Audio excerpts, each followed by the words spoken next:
Okay then, so street talk time.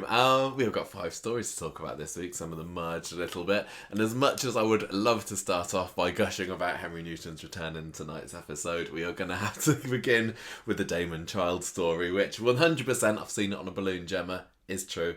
It's Damon's. Yes. Yes, Gemma says she's just noticing that herself as well.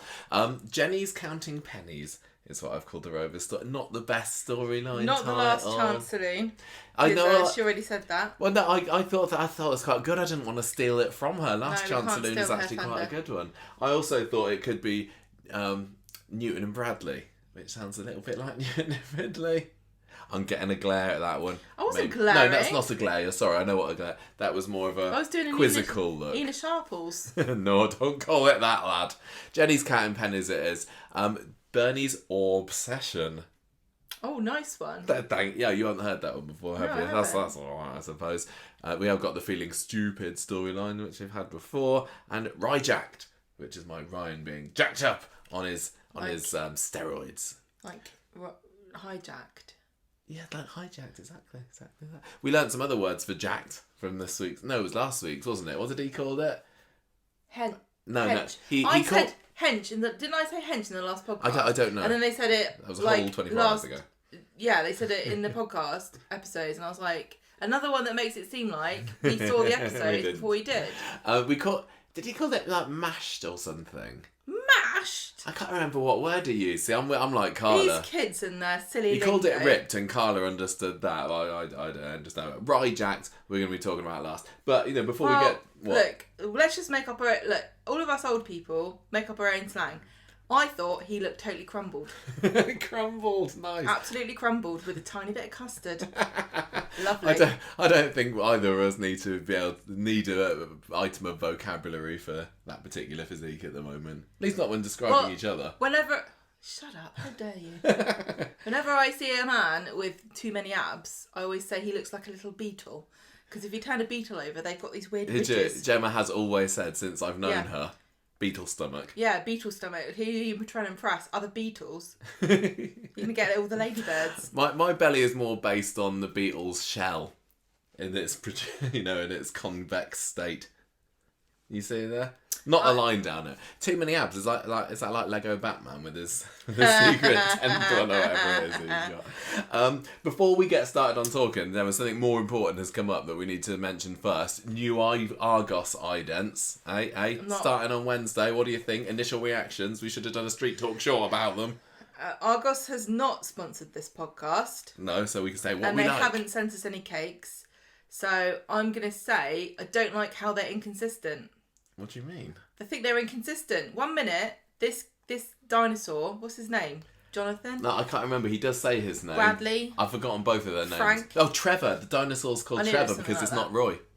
Yeah, exactly. 1 minute, he knows everything about Coronation Street, and the next minute he doesn't know who Roy is, and he doesn't get the joke. I'm kind of guessing. I'm getting from the relationship between the two of them that maybe he is into Corrie a little bit more than she is. Why is the one who's into she's Corrie? She's just there, like saying, "Yeah, whatever, I'll watch it, I suppose." Yeah, well, it's a bit of an imbalance of the sexes in this, isn't it? Is she watching Corrie? I assume that Trevor identifies as the male dinosaur. If she doesn't, yeah, that's true.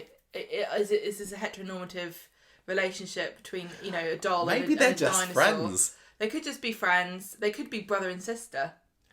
Yeah, who knows? I mean, I'm not going to judge. They might be adopted. Who knows? Maybe this race of beings, all the females look like dolls and all the males look like a dinosaur. Or maybe. Oh, maybe when they have babies. Like in the old cartoons when they had, the Miss Piggy and Kermit the Frog babies, and it's like a frog's body and a pig's head, or...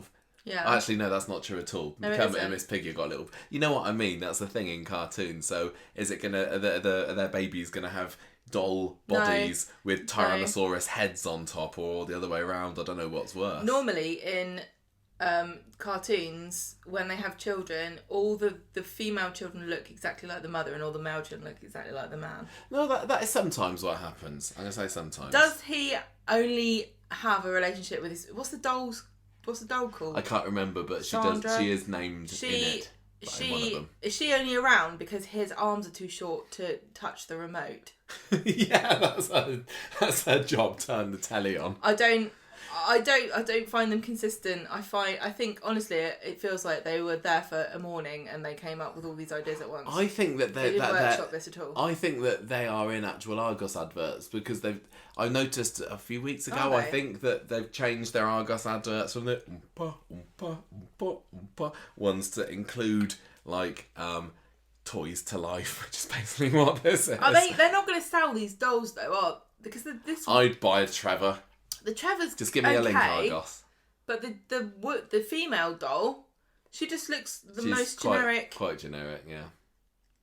Well, anyway, good job, Argos. I think they're better than the last ones. They're still Corrie themed like the Argos, I like that. the old Argos ones were. But that was. I just wonder what, because like Jill Halfpenny's voice stopped a couple of months ago, didn't it? And it's like, oh, without old Jill, we need to get something new. These are closer in tone to the Meerkats ones, but they're not endearing, are it's they? like close in the same way that Earth is close to Venus. Sun. It's like, it's not really, they're next to each other, but no, the Meerkat ones were brilliant. These are okay. I'm kind of interested to see where they go next in the next batch, which will probably come in about 6 months' time. But you're not here to hear us talk about that, but you knew we would. All the people who aren't from the UK have got no idea what we're talking about. There's new little Argos idents before Coronation Street starts for August, and they got a dinosaur and a doll, and that's all you need to know. Oh, and I'm not keen on them. Would you like to do the Damon Child story, Gemma? You want to do the Henry story? I would like to do the Henry story. So I'm more than happy to take this absolutely tragic, heart-wrenching, awful... Well, this is the exciting one. This is where all the big drama happened this week, really. This is the one that we were looking forward to going into this week's episodes yesterday evening, because we wanted to know what was going to happen at the gender reveal party. I knew that something was going to go down because I saw a little spoiler that people were going, oh, drama at the party, but this didn't quite go the way that I expected, so I shall pass to you to remind us. On Monday, the Platts get their head together because they know that Adam wants to have this gender reveal party. But Sarah's not supposed to know anything about it. And so she gets really skittish all day long. Well, they're putting their heads together and whispering and looking at her, aren't they? She can tell that they're talking about something and they don't want her to know what it is. And she's got this guilty secret between her and Stephen that they've forged this document to make it look like Adam's the real father. So she's suspicious. And when she sees everybody talking, and then when she comes over and they're like, shh, she pulls Stephen away and she says, look, do people know about the secret about Damon? And he's like, no. And she says, I'm worried that Damon is going to keep calling me. And he says, just block his numbers. So Adam is with Daniel later, and he is telling Daniel that this party is not just a gender reveal party. It's kind of like it's almost like a renewal of vows, isn't it? It's like a solidarity party. Me and Sarah, don't worry about everything that happened before. Focus on the future, the baby. Me and Sarah, we're solid as a rock. The Platt-Barlow dynasties are solid Secured. as ever. So later on, Stephen finds Sarah writing this text to Adam, and it's like this really elaborate kind of like passive-aggressive... I don't know if anyone's told you anything about like really kind of suspicious sounding. And he says, look, do not send that. It's actually not what you think. It is a gender reveal party. And that's why everyone seems weird. They cannot keep a secret to save their lives, which is bizarre for a group of people who literally have kept millions of secrets throughout the course of the show. Not for very long, though, really. Longer than an afternoon. So, she's like, okay, thank goodness for that. I'd rather have a party than be outed as a liar. I mean, most people would. Later on, Adam's getting annoyed because this clinic won't release the information to the balloon company about what gender the baby is going to be. Yeah, the balloon company wants to know whether to provide pink balloons or blue balloons. No, it's not... Well, yeah, that's true, isn't it? Well, yeah, exactly. So, but they can't talk to the clinic. Kind Over of obviously. Phone. I don't know how anyone else does this then. No, I've got no idea. Adam's like, hang on a minute. They spoke to Sarah on the phone. It's still different though, isn't it, Adam? It is different. It's not the same thing at all. So he's like, we're going to have to call this party off because we can't find out what sex the baby is. And Daniel says, look, I'll pretend to be you and phone them up.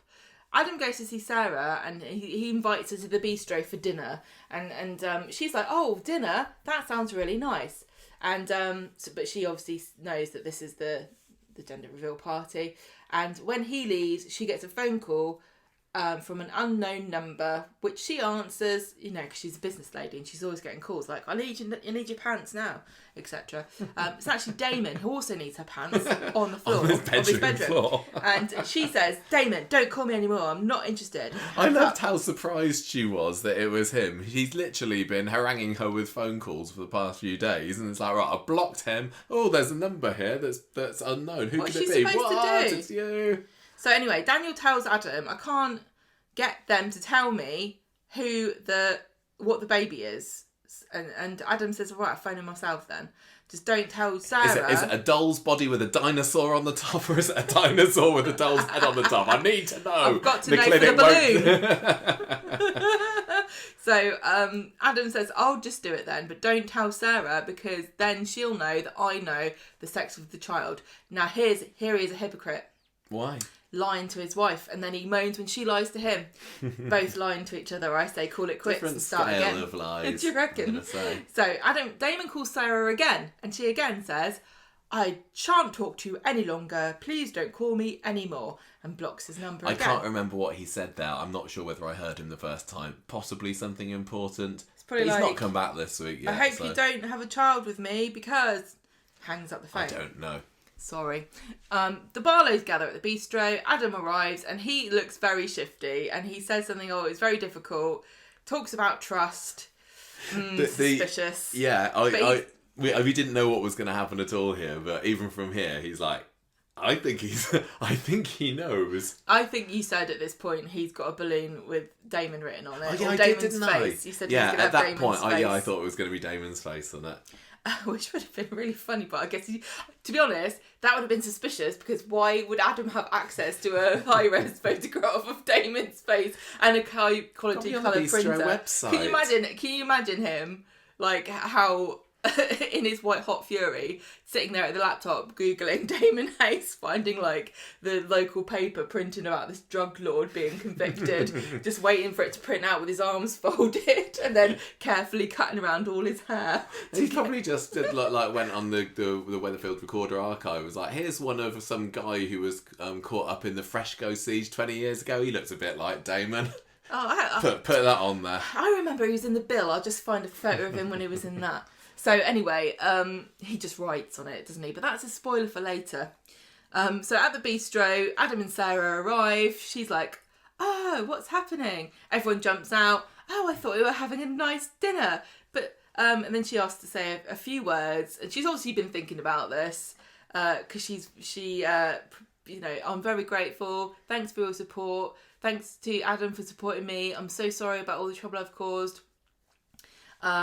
Adam's standing behind her, looking very serious. If he didn't seem swayed at all. Normally, the sort of the person about to spring the evil surprise would kind of look a bit, oops, maybe I have been too hasty here. But Adam's like, no, this is going to be brilliant. One of the funniest things I found about this scene before the balloon popped out was that Simon actually managed to get a word, which is, I'm going to say maybe... It might be coming up on double digits on how many lines he's had in 2023. I love this. He says one thing and Nick's there, shut up, Simon. Shut up, Simon. Simon's like, should we have lager? And he's like, shut up, Simon. Oh yeah, that's what it was, wasn't it? Shall we have lager? Shut up, Simon, you don't speak. You're not allowed to talk.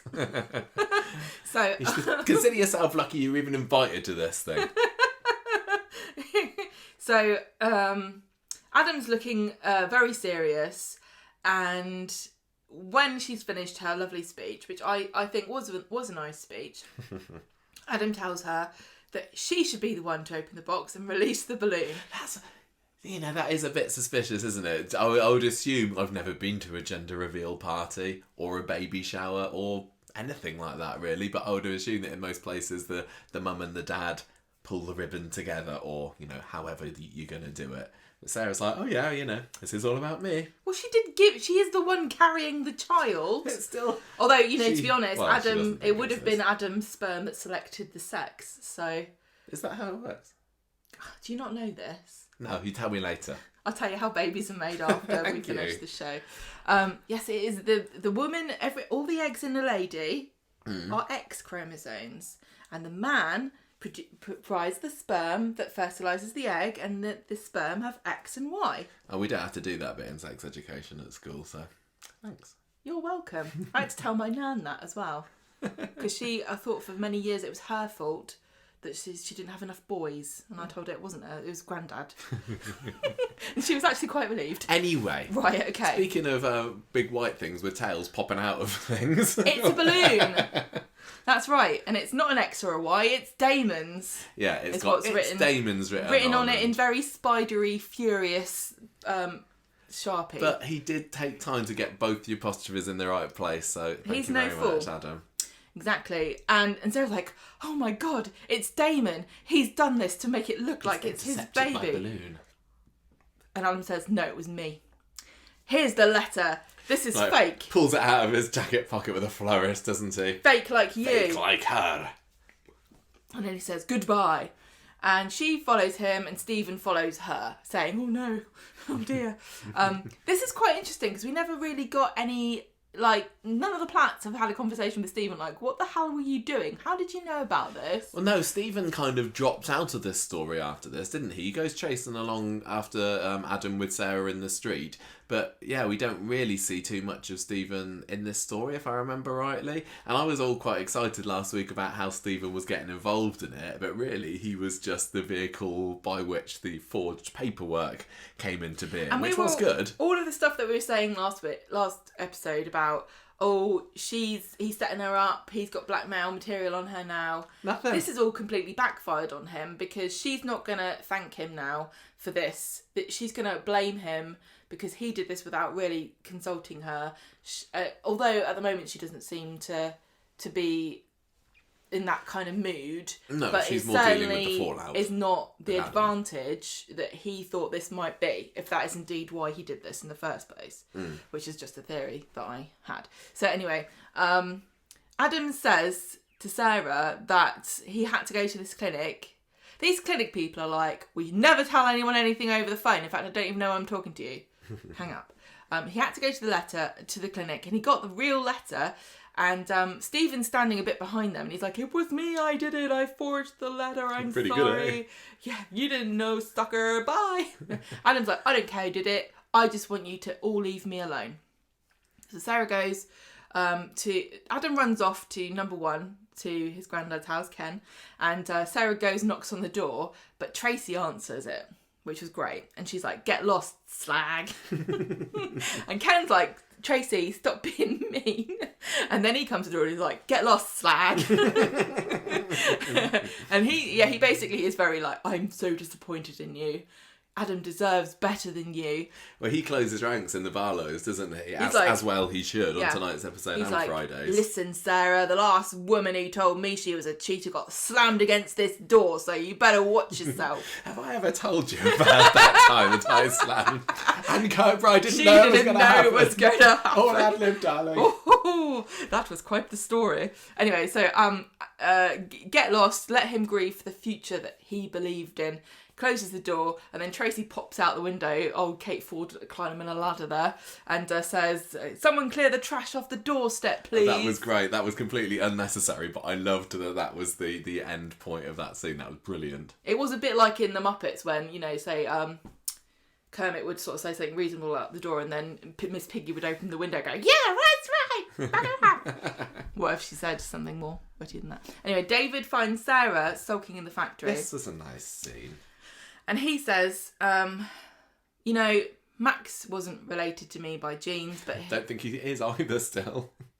What? You said he wasn't related to me by genes. But I still think of him as my son. Yes. And we're going to do that revolutionary new genetic technique where we spit in each other's mouths and now we're related, so it'll be fine. Anyway, so... Streams already are related to each other at the moment. Adam will as get it is, over without it. the saliva exchanging there's been over the years. Adam will get over it and raise the kid. And Sarah says Adam does not feel that way. I really love him, but there's no fixing this. It's over. David says, no matter what, this kid's still a Platt and we'll all bring it up together. and try and talk to Adam again. I thought that was really sweet. Nice. This is the sort of scene that kind of.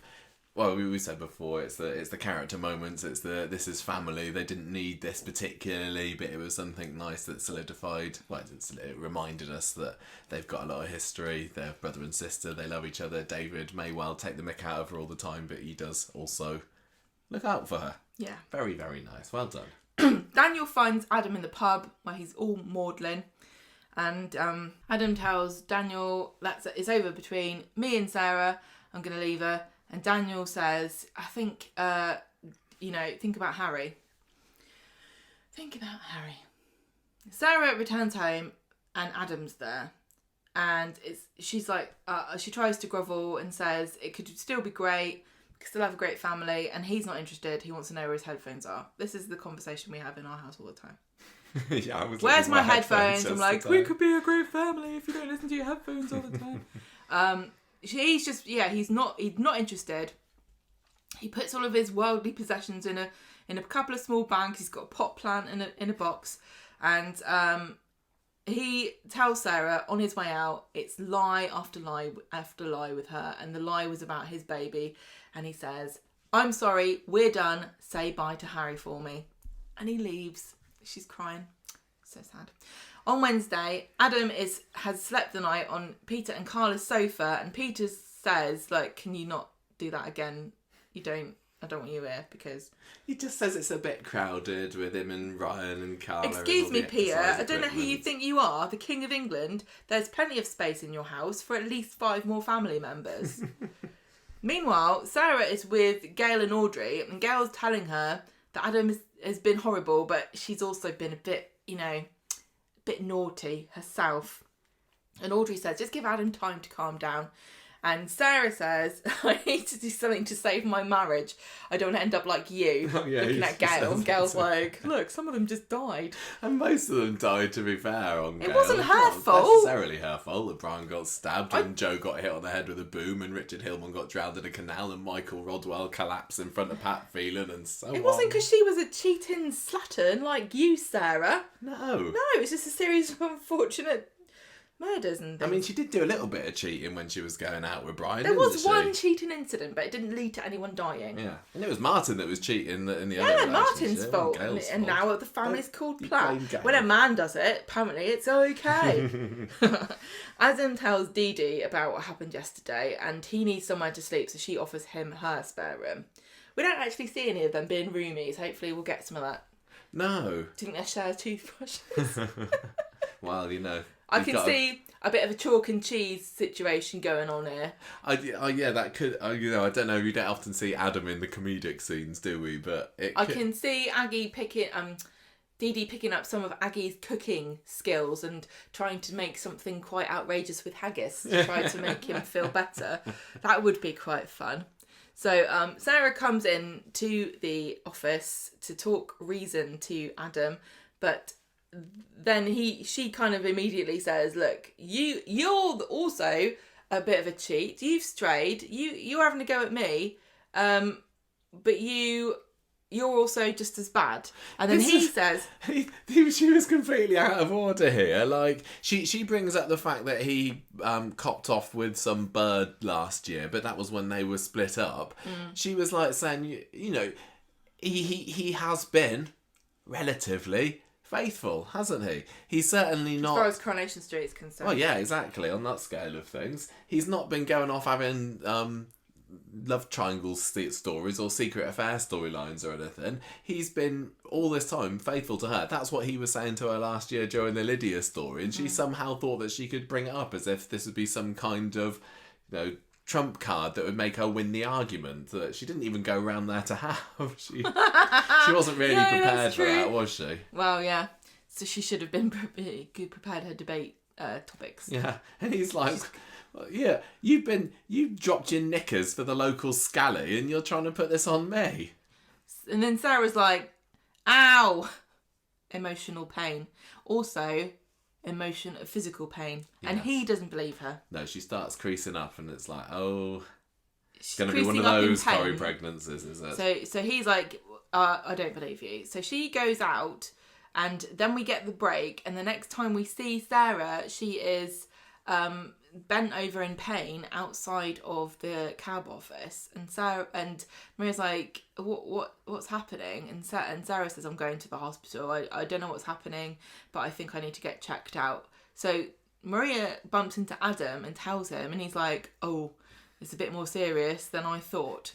It did look like she was actually being genuinely having something wrong with her. I thought that I don't think Sarah's the sort of person. I'm definitely on Team Adam for the vast majority of this story, but I think Adam should have noticed something was wrong with his wife. Even though he knows that this baby isn't his, it kind of looked a bit miscarriagey to me. Maybe I just know this because I've seen Coronation Street. Women have so many over the years. Well, but for him to just send her off on her way when she was clearly in pain. Heartless. Sarah gets scanned and the nurse is not talking to her, which I thought was terrible. I know they're not allowed to say, I'm not sure what's, they can't say I'm worried or, but she can say something other than ignoring her, which she did at one point. I thought was awful. It's obvious things are not looking good because she cannot hear the heartbeat, and the nurse or the sonographer puts down the wand and says, I'm going to go and get the doctor. The doctor comes in. It's all dark. There was a lot of dark scenes. There was a lot of dark scenes in Yasmeen and Stu's It's that house. oven in the Rovers. It short-circuited the whole of Weatherfield. The doctor comes in and says, you've lost the baby, which I thought was quite an accusatory way of saying it. Sarah! I can't think of a way of... Where do you put it? There's obviously a lot of heavy nuances with language when this happens. And I don't know a really good way of saying this. Your baby's dead. Yeah, that's not the best way, is it? You've lost the baby makes it sound like you did it. I think the baby's gone is a bit mysterious. It's usually the pregnancy has ended is a bit too clinical. I'm really sorry. You probably hope that and you leave a pause and then you hope the mum's gonna... Is it going to be one of these fake outs like you do when you haven't passed your driving test? We're not meaning to be too insensitive about this. Obviously, this is a very, very serious matter, but it's Corrie. Well, it is a fictional baby. I wouldn't be so jovial to a real lady. Of course, you don't have to say that. It just makes it sound worse now. Anyway, I found this incredibly affecting. This was really sad. Oh, I thought so too. I think Tina O'Brien did a fantastic job. And this storyline's been done many, many times on Coronation Street before, because it's such a universal story, like a human tragic reality. It doesn't ever feel like, oh, here we go again. They do such a fantastic job. They're so sensitive. The actresses are so brilliant, and this was no exception at all. It was really hard to watch. I was actually surprised at how much I was sad for Sarah because, I enjoyed the storyline. I liked the drama and the affair and, all of that stuff. The document forgery. Yeah, but and again, with babies, I'm not particularly fussed or anything about pregnancies and Corrie because there can be a lot of boring stuff that comes along with them. But I was surprised at how much I was upset for her. I was as well, and I still put the blame for this whole affair squarely down on her. She shouldn't have had the affair with Damon. She was asking for it, but at the end of the day, I don't want to see her having a miscarriage and going through this. I do still really like Sarah Louise as a character, and I'd feel bad for anyone in this situation. You think your life is going to go one way, and you're kind of planning it out in your head, and then all of a sudden it's like, nope. This is the awful, awful, awful thing about it, and they did a really great job of capturing that tragedy. It was difficult, grim. And I thought the actresses that they got to play the nurse and the doctor with the small roles that they had did a very sensitive job with it as well.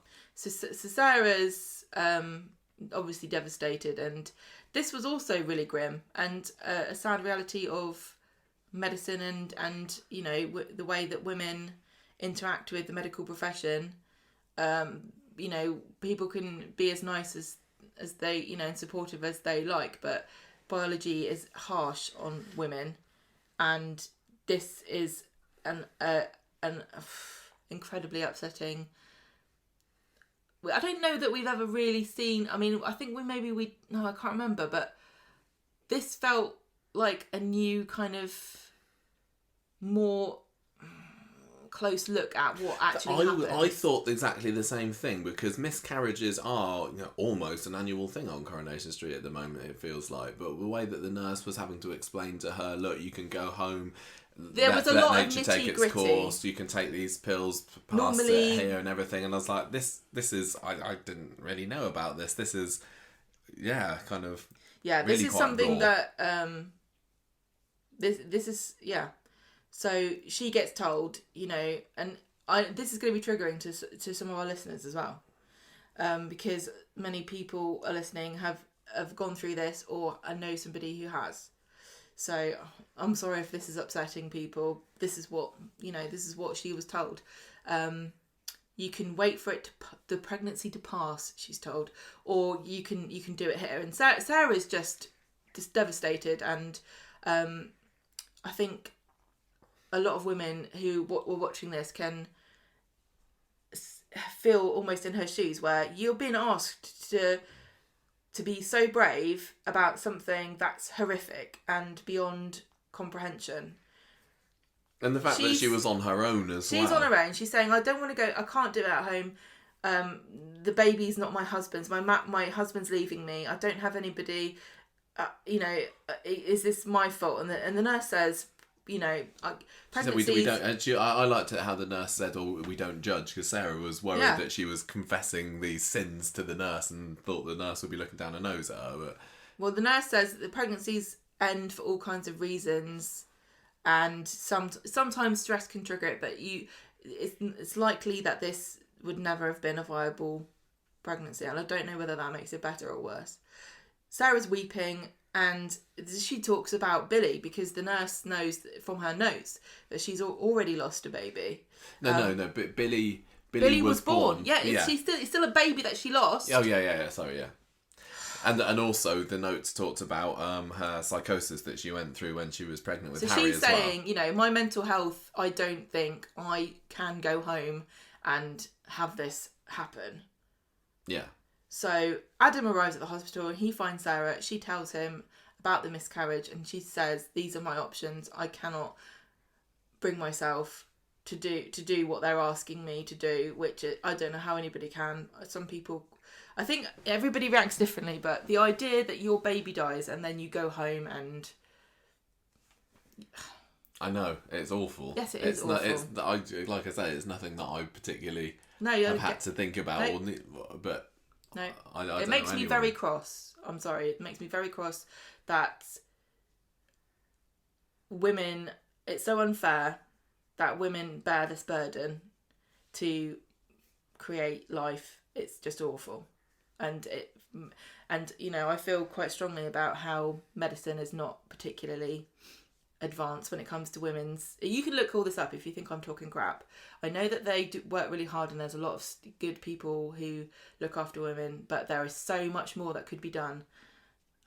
Anyway, I'm not going to get on that soapbox right now.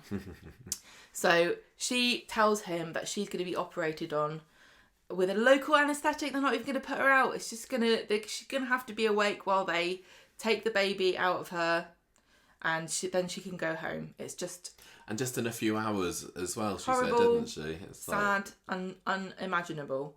But for many women, completely imaginable because they've gone through it. Adam says, can I do anything? And he promises that he'll be there for her when she comes out of the theatre. So we just see her sort of leave, and then next time we see them, they're back at home. And Sarah's saying that she doesn't even know if it was a boy or a girl. And Adam's like... I didn't write it on the balloon, but it was a girl. And Sarah tells him... I'd forgotten about that. With all the drama that had happened, I forgot that we didn't even know what it was. But yeah, she says, I would have called her Sadie. And Adam starts thinking that this is all because of him. And everyone else is going to think it was because of him as well. And she says, no, like at the hospital, they said it's possible that, you know, it's such a common thing. Adam wants to give her a hug, but before he can, Gail comes in, and it's Sarah and Gail's time now. So Adam goes back to number one later, and he tells Daniel and Daisy about what happened, and Daisy leaves Daniel to talk to him, and Daniel says, look, just by the way that you're reacting and what's happened, I can tell that Sarah is still important to you and maybe you should save this marriage. But when Adam goes back to the flat and Sarah says, thank you for showing up for me today, he says, well, I'm glad I was there for you, but this hasn't changed anything. It's just what any human would do for another human being. And I cannot undo what I've done. And everything, all the trust is gone from our relationship. The marriage was dead the moment you slept with Damon. I cannot stick around just because of what's happened and what others might think of me. I need a divorce. What a shocker at the end of Wednesday's episode. I want to know now, because we've not really talked about this. Do you think that he was right to do that there and then, or should he have let the things calm down a little bit before he dropped that clanger? Adam is, in a way, being calculated and cold about it. He was right not to let sentiment continue the charade that they were going to get back together, because he knew in his heart that he couldn't forgive her. So to pretend would be cruel to them both. But I don't know that he needed to dump it right on her then, because she's already lost the only thing that she had left. He had to do it quick, and when is the best time though? If he's decided that there's no way going back here, and I think, if I was in his possession, I would probably have decided that as well, because at the end of the day, I've been cheated on, and since then, lied and lied and lied to. Mm-hmm. There's no way that this can work. Whether storyline in the future they will get back together, that remains to be seen. But I would say to him, you do need to end it with her, and the longer you leave it, especially when she was looking like she was saying, oh, thank you, Adam, it looked like she was leaning on him, and maybe he was noticing the signs that she was starting to think that she had a chance. Maybe he thought it was better, look, I don't want to get your hopes up here. Just imagine if he'd left it until, next week, she'd started going around saying, oh, everybody, I think that, after everything that's happened, I still think he's going to take me back. And then it would have been even worse dumping. Yes, it was horrific for her to be told that on the same day that she lost her baby, but I think it would have been even worse if he'd left it to the next week and she'd have started feeling better about it, and then it would have been, the pain all over again. Get it out of the way there soon, I say. And as Ken says to Gail on Friday, she brought it on herself. So I'm on Team Adam here. On Friday, Sarah is still obviously sad, and Gail is looking after her. And Adam comes around later and he says that I'll stick around with you because we need to tell Harry about what's happened. And they wonder how to say what's going on and about the split. And Adam is really up for carrying on being Harry's dad. He says, I think of myself as Harry's dad. His behaviour was quite interesting to me today, because he was, even though he'd dropped this massive bombshell on her the night before, he was being very, not cosy, but kind and thoughtful, and it was almost like no hard feelings. Yeah, but which is odd. I wouldn't have been surprised if Sarah, judging on his behaviour today, had started thinking, oh, maybe he's changed his mind here. But whatever, he was, I guess, just letting her down gently, because he recognises that even though there's no forgiving what she's done, she is still going through an awful situation. Interesting that he is still interested in being Harry's father, because I was thinking up until Friday's episode, is he just gonna dump him and drop him, which lots of Corrie dads do does this. Sometimes. I was surprised as well. I don't think I've ever really gotten the impression from Adam that he gives a crap about Harry at all. Harry's not in it enough for that to really... That's the thing, isn't it? It's really difficult to know when you have the children that don't turn up from one month to the other. He barely talks about him. And it makes me wonder how awful it might have been if Sarah had her child and Adam, Sadie and Harry would have grown up with Adam coming around going, right, Harry, we're going off to this place, and just treating Sadie like dirt. It would have been incredibly difficult. And I know that I've heard of, situations where children have this issue, it seems it's nice that he cares about Harry, but it's also very sad to think about how it might have shaken out a different way. Yeah, it's similar to, if this had happened with Maria and Gary, and what does Gary think about Liam? Don't really know. No. On the other hand, though, you got, say, Gemma and Chesney with Joseph, and I think that if Gemma and Chesney ever split up, and with a certain returnee today that could well be on the cards, I think that Gemma's love and affection for Joseph has been made very, very clear. Well, I'm going to point out the obvious here, and that is that she's a woman and these two other people are men.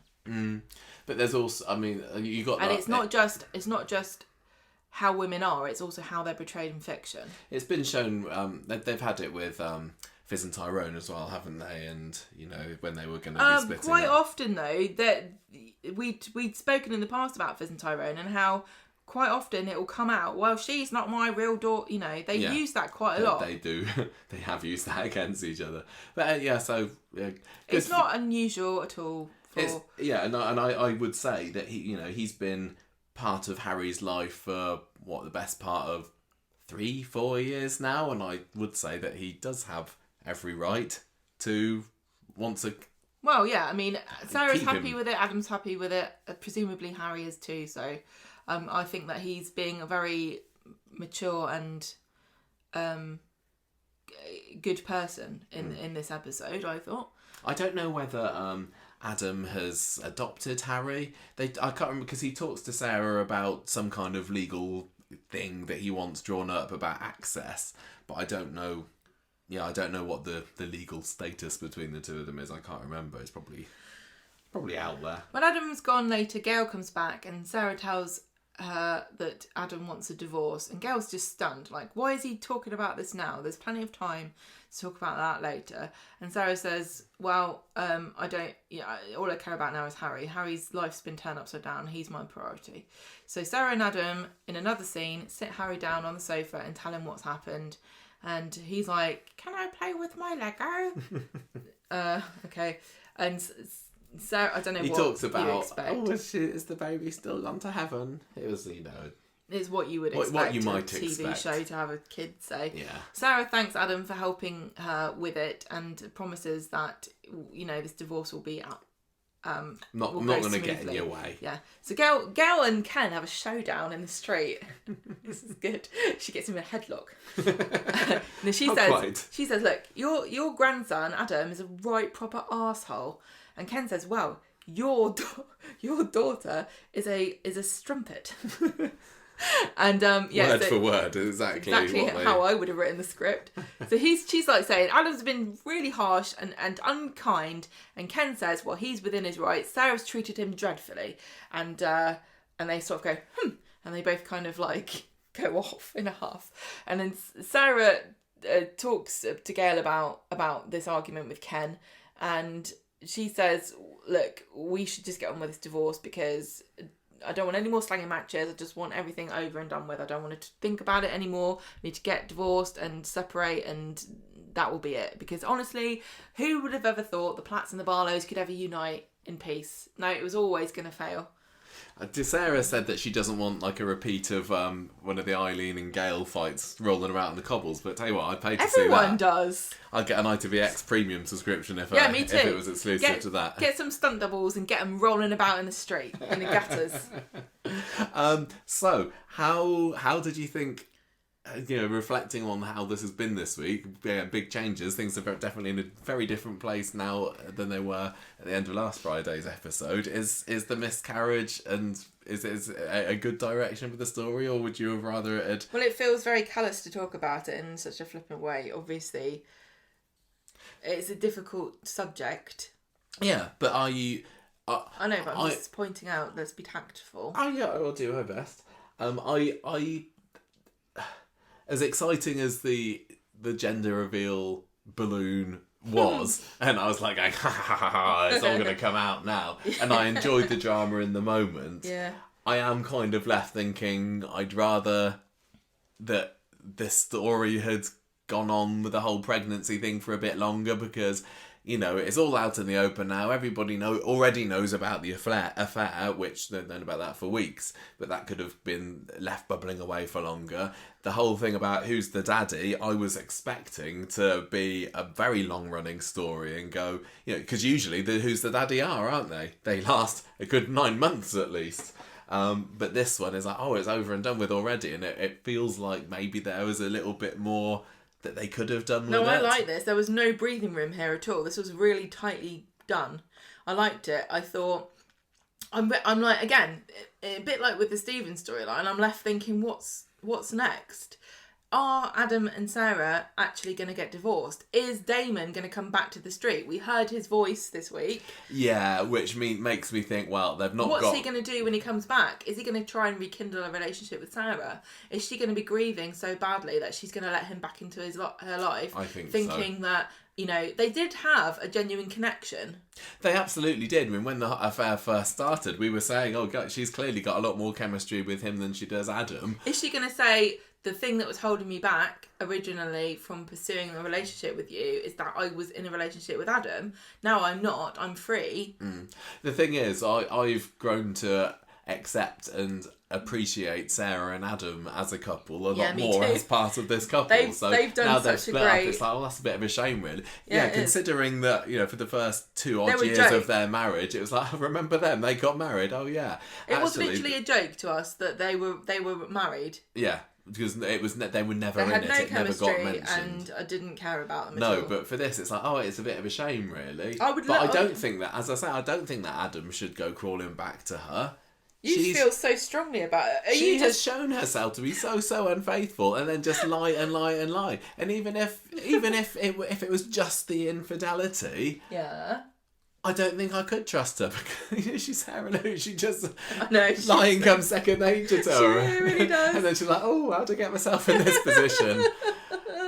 I think he is better off without her. But sadly, I like the idea. Once I got into the idea of Adam and Sarah together, I really, really warmed to this concept of uniting the Platts. Yeah, exactly. The Barlows. Barlow-Platt alliance. And I like the idea of there being a Platt-Barlow baby. Yeah, but are we going to be left with a Platt-Barlow fight? And, you know, that this is something an ongoing feud. Yeah, an ongoing feud between the two major families of the street, which I know is something that Scripture Scene on Twitter has been certainly angling for a while, and that could be quite exciting. But I don't know whether this is going to lead there, especially if the divorce goes as smoothly as Sarah's saying it will. Now, she may be saying that now, but if Damon does come back on the scene, and I'm honestly expecting him any day now, that could certainly shake things up a bit. Prediction. Damon comes back to the street. He knows that he's going to find out. Everybody will tell him that Sarah had his baby. The baby was miscarried, and it followed a dramatic revelation that was very stressful for Sarah. Yeah.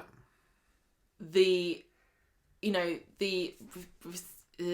received wisdom about this is that you never would blame the mother or say that stress caused it, because there's no reason whatsoever to make anybody think that they're the reason why they've lost their baby. That's just tragic and sad, and you cannot control it. And honestly, if women miscarried through stress, babies would never be born during wars. You know, think about it. Babies would never be born. Never be born. It just wouldn't happen. Mankind had a lot more stressful times than a gender reveal party that goes a bit wrong. So yeah, you would. But Damon would blame Adam. Yes. What if Damon comes back and thinks Adam's killed his child? Wants revenge. He's a very vicious man to go up against. And if he's also had a not very successful relationship with his son Jacob, and he might think, well, this could be the opportunity. This could have been the opportunity for me to have a child and have another go at being a dad. This could have been me being back on the right track. Everything was going all right. I was being a good man, and then you came along. You told this man that you made me go on the run because you dobbed me in to this guy even though I hadn't done anything wrong, and then you kill my unborn child. Now I'm going to become a bad guy again, and I'm going to make you the focus of all of my attention. I wouldn't be against that. I'm not Damon's biggest fan, obviously. I'm not fussed whether he comes back or not, but it looks like he kind of is. But if he comes back and he turns into somebody who's going to pursue Adam and, maybe be this will mega villainous, then maybe that then could be quite fun. he'll be in a relationship with Sarah and she won't realise what he's doing to Adam, and then eventually it will come to a head and she'll realise, and maybe that will drive Adam and Sarah back together at the end of the story. I don't know. Do you think that, if you were to put money on it, are Adam and Sarah going to make it through this? Are they going to be together in a year, 2 years' time? I really hope they do, and I'm surprised myself, but I think they've been through so much. And honestly, and I know that what you're saying, about the cheating and lying, but this is fictional. That's the thing. If this was a real life, I would be like, saying, stay the hell away Adam, from her. You're right. You shouldn't be. Maybe you could have been nicer about the timing, but you really should not stay with this woman because she is bad news, bro. As somebody who is a little bit fed up of seeing pretty much every soap husband and wife split up after a few years. And who the longest lasting married couple on the street at the moment? I can't remember. Sally and Tim, is it? But Ed and Aggie, but that doesn't count because it was off screen. I want to see these long lasting marriages. So in that sense, and also the whole Barlow Platt dynasty together, yeah, that sounds great. But in real life, I'll be like, no. So I guess in that sense, like, I don't really mind how this ends up. I'm probably not going to be disappointed either way, which is kind of nice. I want to just say, well done to Corrie for making this a compelling and unpredictable storyline. Me too. And I'm thinking, this is going to be actually quite hard at the end of the year to pick the best story. And, still, nothing has been as big as the big stories in previous years, like the Jeff and Yasmeen one, the hate crime, anything like that. But we've got the acid attack, we've got this one, we've got what else is big that's been happening? I completely forgot, but there are definitely other big ones as well. Sorry, I was thinking about sad things. Carry on. Don't think about sad things. There's been some great stories this year. And I think lots of people... the Paul storyline, obviously, that's going to be, who knows where that's going to be by the end of the year when we're casting our votes. It seems like all the nominations are going towards the acid attack story at the moment. I've made my stance on that a bit clear at the moment. It's gone off the boil a bit for me. Maybe it is going to be this one for me as my favourite story of the year. Yeah. Which I never would have expected when it first started, and it was like just another affair story. But I like to have a good rant when They've done some great stuff with this. It's been dramatic, it's been sad, it's been tragic, it's been gripping, and it's still ongoing. And lots of great performances as well. Really great. Little bit of Audrey here and there is always good. Gail has been relatively sane throughout it. Gail's been slightly rehabbed with this. Yeah, exactly. Yeah. So and David, there's never too much David on the street. There's always time for a little bit more. But what little he's been using it's been good. It's a really solid story. Yeah. And also Stephen's involvement as well. Which Stephen was, oh my goodness, good old Stephen. He doesn't really need to be in it anymore, does he? Like, does it really? Adam didn't care that it was him that forged the note, so there's no more secrets. There has to be Platt fallout. There's got to be a Platt chat going on. Like, what are you doing? Oh yeah, Uncle God! Stephen. Just imagine what Platt chat's like at the moment. Everyone's like, just leave it. Just do we kick Sarah out so we can talk and start another Platt chat? Yeah, Platt chat too. And then invite her later. Is Adam on Platt chat? Has he been taken Adam's off been of it? Kicked out of Platt chat by Gail. Yeah, definitely. Right. Well, yeah. I mean, very, very sad and tragic stuff. And if anyone's gone through this, then our thoughts are with you because it is absolutely devastating. And I think Tina O'Brien did a really wonderful job, and it was just very affecting and but not sensational and overly maudlin or anything. It was just really real and raw and sad.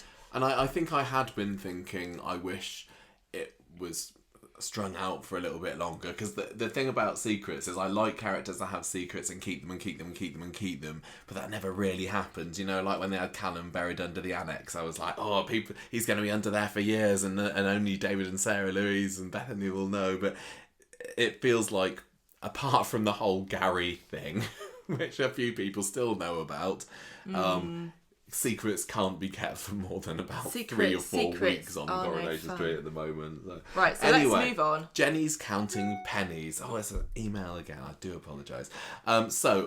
This slow start at the beginning of the week, we just get the idea that Jenny's a bit worried about the Rovers' finances, and she's talking to Daisy about it, and going on about the pandemic being having this massive knock-on effect, cost of living increase and everything, and I'm finding it hard to keep the pub afloat at the moment.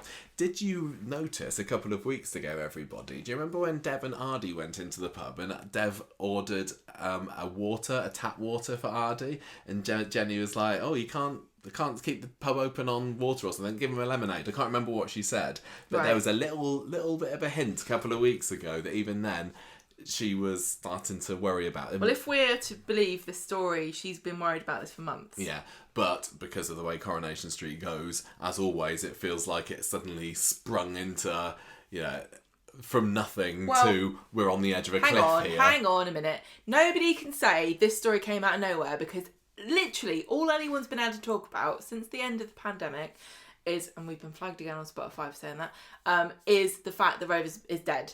Nobody's in the Rovers. Everyone's been moaning about it. Coronation Street hasn't hired enough extras in the background, so Jenny's starting to feel the pinch. I do wonder whether this is leaning into that at all. A bit of a coincidence, but it's a very handy coincidence. I think that it's the same. You can match the fact that there aren't any extras in the Rovers. She's literally having to rely on, like a revolving door of about 30 people to try to keep the lights on. The pub quiz a few weeks ago, which was literally seemed to be 2 teams, Roy's team and Tim's team, or whatever it was. Totally makes sense. The Rovers has been empty, and Jenny talks, I can't remember which episode it was, about when she came to the Rovers in her teens, and it was always so vibrant and the heart and soul of the community, and it was always packed, and this is what she wanted the Rovers to be like for her, but clearly it hasn't been like that almost since she took over. I mean, she's been landlady since 2018, which was a good 2 years before the pandemic kicked off. But yeah, it definitely is very convenient. I like this storyline because talking about cost of living, talking about electricity prices going up, and also the hospitality industry is in a crisis too. And as well, I would imagine, I don't know what they are doing about it, but if I was if I was a pub landlord, I would be concerned about the fact that younger people are actually drinking less alcohol now. It's all about vaping now. They need to start a vape bar or something. I mean, just imagine. I don't know what the solution is, but you cannot. It's such an unhealthy thing to base your whole business around something we all know is bad for you and you shouldn't really be doing it. Not demonising it at all, but I just feel like it's one of those things that in 100 years' time, people are going to be like, can you believe it? Like, it's alright, Gary says the Rovers are still going to be going in 100 years' time. But it's going to be like opium dens or something. And then, in another 150 years, everyone's going to be like, can you believe that people used to eat living animals? Yeah, there was a butcher's here. And can you imagine? We just grow it in a lab now, where the old pub used to be. So it's a very timely storyline, this. And I've been wanting a Rovers storyline that is literally just something at the Rovers for so long, because that was one of the many things that made Coronation Street brilliant in the early years. There were stories that were about what are Jack and Annie up to, what was Betty and Jack up to, and now finally Jenny even though she's been a landlady for 5 years, it feels like we've not really had that for Jenny yet. No. Part of it is out of the show's control because of the pandemic, but other part of it is they for some reason just didn't want to show it. But this is great, so I'm absolutely loving this. And I'm not worried that the Rovers is going to close down either, so I've got that safety net. Part of it, I wonder, is to do with having 3 hour long episodes a week and having all these units filming at once, and you wouldn't be enough time in the day to film in the Rovers set to fill that much time. So that's why they've made these restaurants. I don't know. That's what I think. Back in the day, they did 2 episodes a week, and if they wanted every episode to be in the Rovers, they could do it. Now they've got to do 3 hours. It can't all be in the Rovers. They could still do more. Anyway, I'm not. We're not going to argue. I'm happy while it's happening. We're not going to argue about things that we don't know anything about. No, I've got no idea, to be honest. So anyway, Carla. When has that ever stopped us before? Carla and Jenny are talking about it later as well, and Carla says, well, that Johnny would have done all of he could to make this pub work, because Jenny's starting to get worried, what with it being Johnny's birthday and everything, that he might be sad, and then she remembers he's dead. Yeah. No, Carla says, look, he'd have tried his best and moved on. I think everyone else is right. Like he did when the factory roof came off. Like he did with you.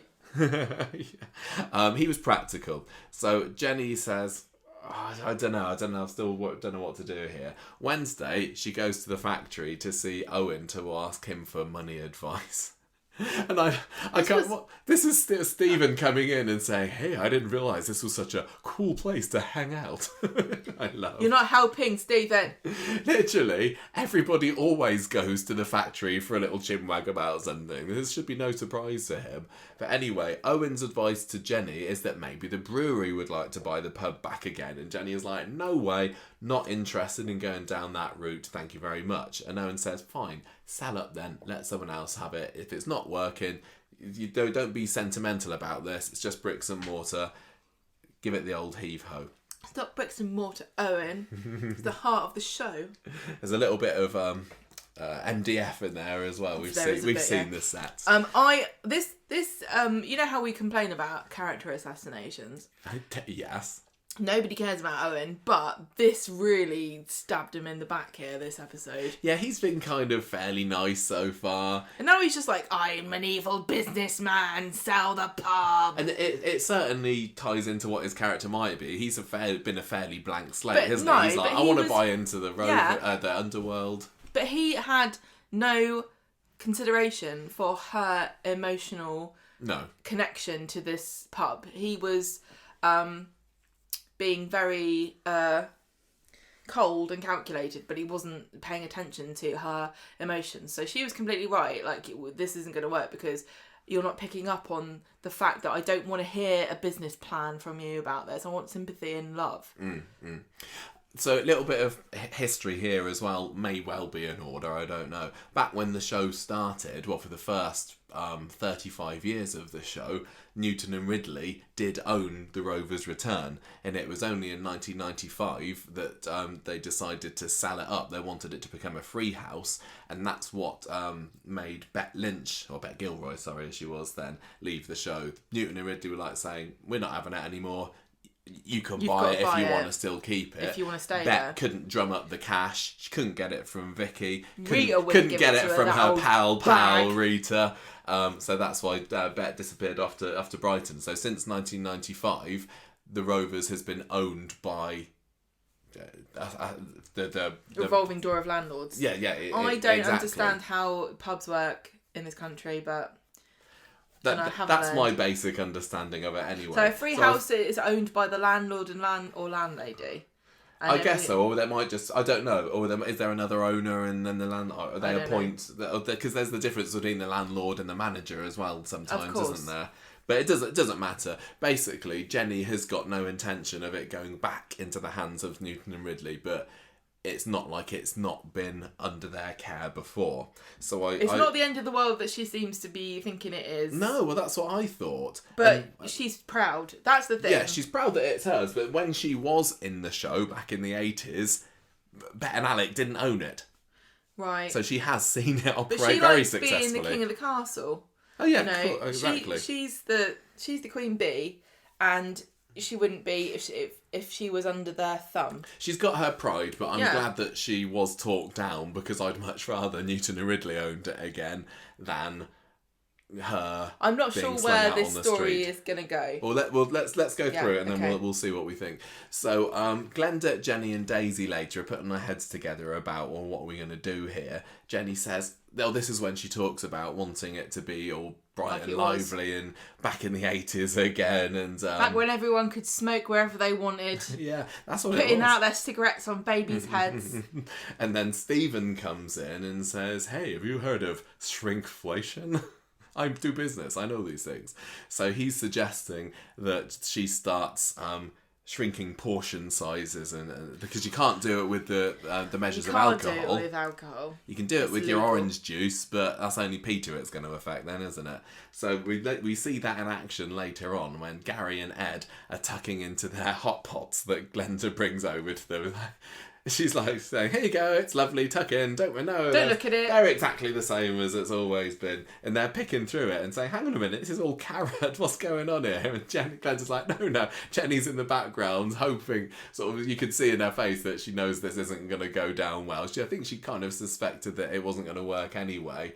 So they kind of complain, and they have to have another one made for them. I want to say, hot pot, I love hot pot. I make hot pot for us. I buy lamb almost specifically just to make hot pots and sometimes curries. But the price of lamb has gone up to a ridiculous amount now. It is literally almost doubled in price. So I'm not surprised that they are struggling to get enough meat to go in the hot pot. I was reading today about how expensive, even more expensive, lamb is in America, and that's Oh, yeah, why they Americans don't don't really eat have it. lamb. Yeah. Because it's so extortionate. At one there, point, it was about the same price as beef here. but not anymore. And you can't have beef hot pot because Betty wouldn't like that. I love lamb, so it's my favourite meat. Jenny and Glenda are in the back room later, just moaning about the state of things and waiting for the oven to cook Ed and Gary's replacement hot pot. Yeah, they're now out another 2 hot pots. It hasn't Yeah. it's made it worse. When the lecker goes out, Oh, it all no. goes dark. And the customers begin to leave, all 2 of them. But luckily, Gary manages to fix the problem. It turned out it was something wrong with the oven. The oven's broken and The oven fused, yeah. And now they have to pay £2,000 for a new oven. Yeah, it's all going a bit wrong. Owen comes to the pub later, which he calls the Tumbleweed Tavern. Thanks. And Jenny says, "Well, yeah, I've had to buy a new oven, actually. Thanks very much for your sympathy." Owen says, "Well, like I told you need to think with your head and not with your heart. Sell the place. This isn't working for you." He isn't wrong. Later on, Jenny tells Owen, "Our relationship is not working. The way you've treated me today," and it's weird because she has been fairly loved up with Owen up to this point, hasn't she? Yes, she's been... This was very abrupt. She's been making gooey eyes slightly at Stephen. Yeah. This just did come out of nowhere a little bit, but they laid it on a bit thick with Owen, like, ow, you know. Yeah, they probably could have done a little bit more I to would have build up preferred to this this, to but have I don't taken a really week, mind. but... Well, only because it could have been more opportunity to have more of the wonderful Jenny Connor on our screens. Yeah. I love a bit of Jen. This week has had Jenny it's front been and great. centre, apart from that Sarah Louise. Trying to be This has been a drama. Jenny week for me, brilliant. Yeah. Anyway, she dumps him basically. He's like, Stephen made you do this. Yeah, and she says, "No, I've got a mind of my own. Get lost, you're out of my life." So now I'm thinking, well, Stephen doesn't need to kill him then. All these people that we had on Stephen's hit list yeah. Solving that. It's almost like, Michael, you don't have to kill people. What? Stephen finds Jenny all maudlin outside the pub later, and she says, "I've dumped Owen, don't know what to do, I'm drowning in debt, what am I going to do? Maybe I'm not cut out for this game." And he's like, "No, you're the strongest, sassiest, most resourceful woman in the city. You've got this." And he goes in to whisper... Well, he says it's always darkest before the dawn. Now go and kick Dawn's ass. And he says that line kind of leaning in to whisper to her. She thinks he's going in for a snog. Which she was happy to brilliant little join subtle in with. movement there. Yeah. She turns her face as if to join him in the old lip locking. But he just wants to do a whisper. And he walks off. I don't think he noticed that she was going for a kiss there. He was doing a play there. No, and he wasn't kind of grinning smugly as he walked off, any more than usual anyway. She's like, Yeah, absolutely. Even though she missed out on a chance to kiss, she thinks that there is now a chance. Now needs to think smart here. Get Stephen to move in with her in the Rovers, pay her rent. Exactly. Listen, then they sublet Elaine's flat and get money from there too. Double income. It wouldn't surprise me, and I'd kind of like it to go this way, if eventually, once the whole Henry bit is out of the way, Stephen decides to invest in the Rovers. Because clearly, what Henry bit? We don't know how long he's going to be in it for. No, we don't. But I'm not expecting, Henry to be the new landlord of the Rovers' return. I think that Jenny's still going to. Well, his involvement with the Rovers, I don't know how where that's going. No. I don't. I honestly don't know where that's going. But I think that it would be an interesting move if the Rovers, the Newton and Ridley thing, does eventually fall through, and the next move for Jenny is Stephen's got a bit of cash now. Imagine if Henry became like the landlord and Jenny was the manager and Henry's just telling her what to do all the time. That'd be so cool. That would be brilliant. She'd hate that. Tell you what, they've got a shipping name already. Jenry. So Friday's episode, Jenny's doing her sums first thing.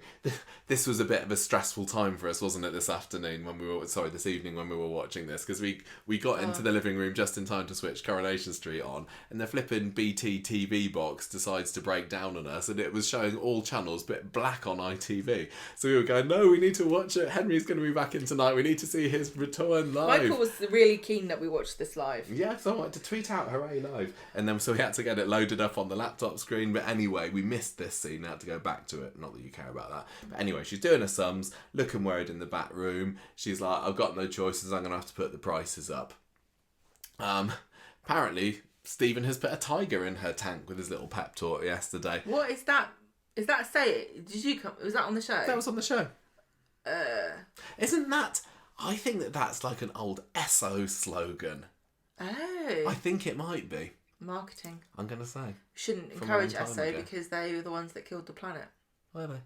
Oh yeah, because they're a petrol company. Oh. Well, not just them. Everyone else. BP as well. Gulf. All of them. Anyway, she Allegedly, says... don't sue me. She says, sorry, Glenda, I'm going to have to put your rent up too by £10 a week. And Glenda's like, oh, I can manage £10 a week, that's fine. Gary and Kurt come back into the pub later. Gary's still clearly sore about the whole pie incident yesterday. What pie? Oh, no, sorry, the hot pot incident. Not Thank I've you. written pie here, but it was a hot pot. And Jenny says, look, sorry about that, and actually I'm going to have to start charging you more for your booze I don't as well. understand this. Everything's gone up, Gary. Get over it. Well, they even bring gone up. Kirk brings up the fact that there was something in his furniture shop, and I still think it's bizarre that Gary is still in charge of that furniture shop. I know. He'd have expected that when he came into the show. It was all a ruse, so he could money launder Yeah. McNeil stuff. I was like, money wash. likes What's it called? Money wash. I just what does Gary do all day? Does he really have lots of customers, or does he just sit around on some antique sofa all day with his feet up? Going, this toast is £10. I don't get his position there. Anyway, even though Kirk points out that he also puts his prices up, Gary's like, yeah, but They've got no sympathy booze, today. That's another matter entirely. That should always be cheap. Even hasn't Roy put his price up on his chalkboard recently in the cafe? Everything's They're all feeling gone the up. pinch. So Gemma, this is the Henry part of the storyline, so it does move away from Jenny slightly, but they are clearly going to be intertwined. Mm-hmm. Gemma is over at number 5 telling Chesney that she's got some promo work with Newton and Ridley today. Now, we saw her 2.5 weeks ago maybe, on the phone to Henry about getting some work because Jenny had told her that he had some jobs going, but today is going to be her first day. Chesney's understandably not too chuffed about this because he thinks that she's going to get involved with her ex Henry again. She's like, no, don't worry about it. I'm not going to see him. He's not involved. Chesney's fairly reassured. but he still worries that this is going to be a bit more pressure on her, and she's already having a few mental health issues. She says, "No, don't worry about it. It's going to be fine. It's going to, it's just the odd thing here and there. By the way, a brewery are sending a car for me later, so you don't need to drive me in." Back to the Rovers. Glenda's there with Jenny, helping her with ideas at the back, and they've come up with, I don't know whether it was at this point, it was early on, they decide that a darts tournament is going to save the whole pub. But Sean waltzes in, annoyed that his shifts have been halved, so Jenny then has to announce to Glenda, who has been supporting her up to this point, "Oh yeah, I've had to cut some of your shifts as well. Well, I'm cutting corners everywhere here," and Glenda is not happy with this. Suddenly not as understanding. No, she's been very understanding up to this point, but this is really the final straw, especially with her rent going up and everything. And Jenny's like, "Sorry, I got no choice." Then we have dum, da, da, dum. Henry is back. Henry Newton. Hooray. Yay! I know that not everyone listening to this podcast is going to be as joyous as we are, but I don't care. Bloody brilliant. Henry Newton is Henry's back. back. We did it. Yay, high We five. did it. We hashtag bring back Henry for the past 5 years. And We he knew bloody if we well said did it, if we said it enough, we knew it would Who happen. do you want us to get back Yeah, next? tell us what you want. We'll Should we try Mavis after the old... Mavis. Anyway, we can gush more about that later. Let's talk about the story. Basically, Gemma's there on the corner of Victoria Street. Henry drives up in his swish car and is like, "What's been going on in Gemma world lately?" And she gets into the car with him, and he drives her off to do some cider Henry. promotions. Yeah, today. cider. So back in the Rovers. What's the cider called? Tell me what the cider's called. I don't know whether that Pomme de Light was supposed to be a Newton and Ridley brewed. No, I don't drink know, or but not, I I'm want not them sure. to come up with something. Okay, you taste test it. Wouldn't you? Didn't we? Interesting. I've just had a memory. Carry on. You tell me later then. So Sean, Gary, Ed and everybody are in the cafe later, fuming about this whole Rovers situation, and Gary says, "Right, it's time we fought back." I can't believe that Gary, who has done next to nothing on the programme for the past 6 months, he's finally like, "Right, I'm going I've to been stick my fairly neck in. docile, but now this is the last straw. We're going to fight Rolled back." me up now. So we find out later what it is. First, though, we have Glenda telling Jenny she's moving out. She's very sniffy about this whole rent increase, shift decrease kind of thing. And by the way, nobody's turned up for your darts night either. Good luck, love. She swans off. Also tells her that the lights out the back in the smoking area are malfunctioning too. So Jenny goes out to check on them, and she overhears the menfolk playing darts in one of the neighbouring yards. Should be illegal to congregate outside of a pub. It's fine now, COVID's over. Oh. So who was it? It was Sean, Ed, George, Gary. Yeah, Kirk was there as well. Yeah. Was that it? Maybe that was it. I can't remember whose yard they were in. Was it Ed's. number 3? Was it Ed's? Very nicely done. I think that was a new yard set. That was They've got new. some lovely purple seating area. Well, Very pleasant. very nice. But so Jenny kind of overhears them, and she's fuming. Yeah. She goes not particularly sneaking, and I'm glad that she did confront them angrily. And she was holding back the tears a little bit, but she storms in there and says, "Oh yeah, fine, you're doing your own darts tournament, are you? You go ahead with it. Save your pennies all you want, but you'll miss the Rovers when it's gone." And that's when her voice starts to warble a little bit. But yeah, good on you for telling them, girl.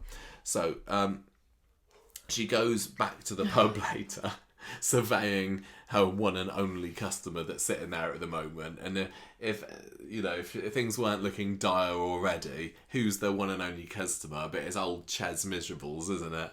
Chesney there. He's obviously annoyed. Oh, I forgot to mention that he saw Gemma getting into Henry's car, so he thinks that he obviously knows that Gemma's lying to him about this. So he's miserable. He's miserable as usual. But Daisy says something along those lines, like how she said what we were all thinking when Leo got killed, and she's like, "He is a bit boring though, isn't he?" And she's like, "Yeah, Chesney, he is the most dull character on the street, isn't he?" Almost worse than Tim. So Jenny tries to congratulate Chesney on Gemma's new job, not realising what she's actually saying here. He's not in the mood to talk though, so she goes back to Daisy and says, I don't know what I'm going to do. I've kept my prices down as long as I've been able to. I want to be the life and soul of the community here, and we are literally weeks away from closing down. And this was a bit shocking because nobody knew it was that dire. No, has ramped up somewhat, hasn't it? Daisy says that don't worry, we're gonna solve this. Things are gonna be okay. Jenny says no, we need a magician. We need. I don't know what we're gonna do. No way to solve this. Yeah. Later on, we go back to the darts players, and it looks like they're feeling a little bit guilty about this, but Gary's not. George is starting to get worried about the Rovers because apparently the Flying Horse is on its last legs. They do a little name check of some of the other local pubs, don't they? And two of them, I can't remember who they mentioned, have closed down. Flying Horse, getting a bit worried about that because at least we get to see the Rovers as it's going through its tumultuous times. Flying Horse could have seen it for the last time. Hope the Where the Arms is okay. Yeah, me too. Anyway, Gary's like, no, don't worry, the Rovers is still going to be here. It's been here 100 years. It's going to be here in 100 years' time. It'll be okay. Back to the end of the working day when Gemma returns to the street in Henry's car. He's like really chuffed about what a great job she did. Natural saleswoman apparently, and he's looking forward to working with her again next week. Sean shows back up at the Rovers after his darting afternoon. Jenny has a go at him for what he's done. How the Rovers is really close to closing. Glenda overhears this too, and Daisy's like, look guys, we need to do something. And suddenly they're all back on board again. Yeah, I thought that this was a little bit clunkily done. The fact that Glenda was flouncing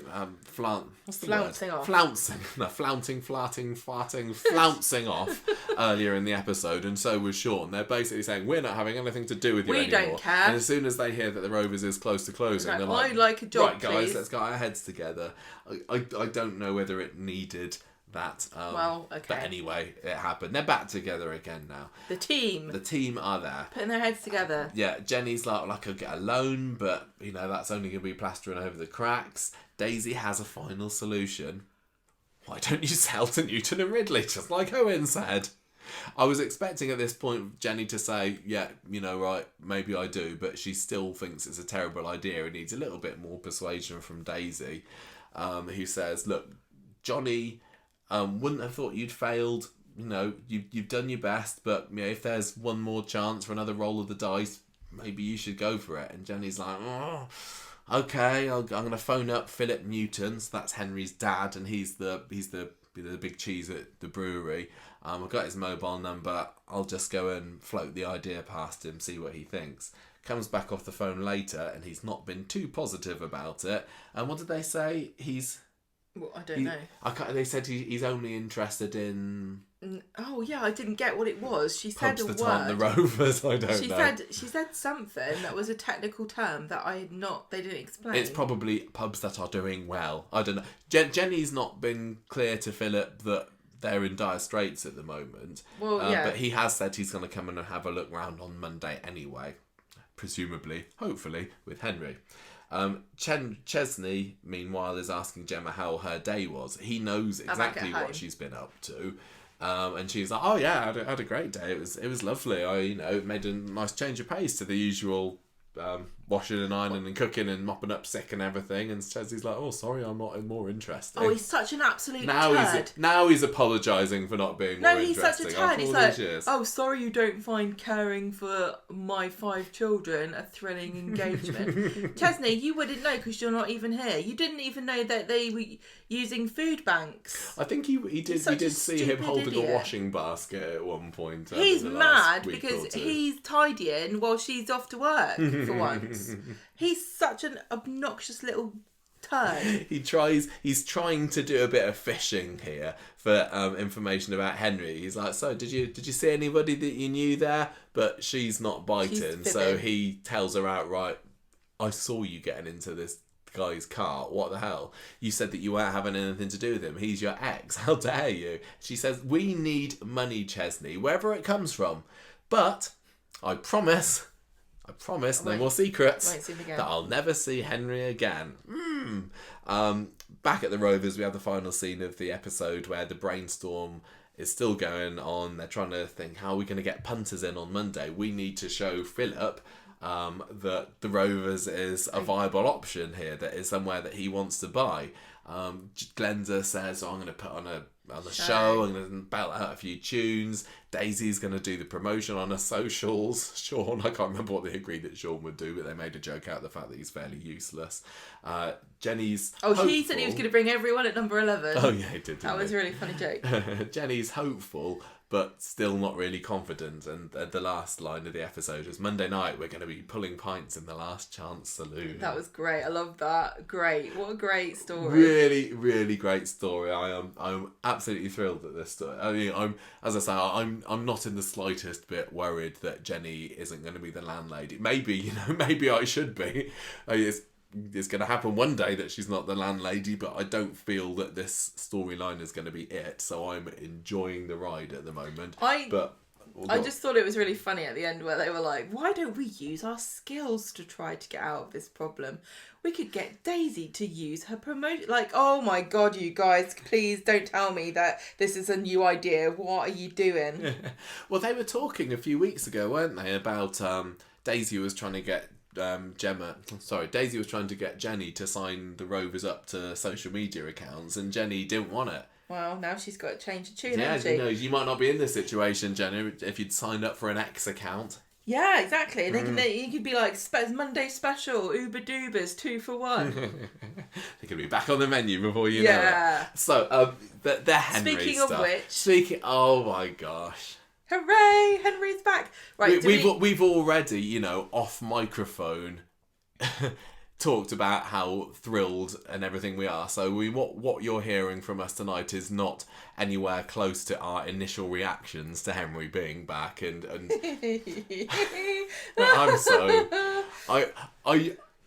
we have been asking for it for years, and I don't believe that. I don't know. We have been hashtagging Bring Back Henry. Other people have been hashtagging Bring Back Henry. Some of the cast have been hashtagging Bring Back Henry. Not on a regular basis. I'd like to think that maybe we're in some small way instrumental in bringing him back. But, probably nothing to do with had it. absolutely nothing to do with it. But I don't care. I am just mega happy that he's back.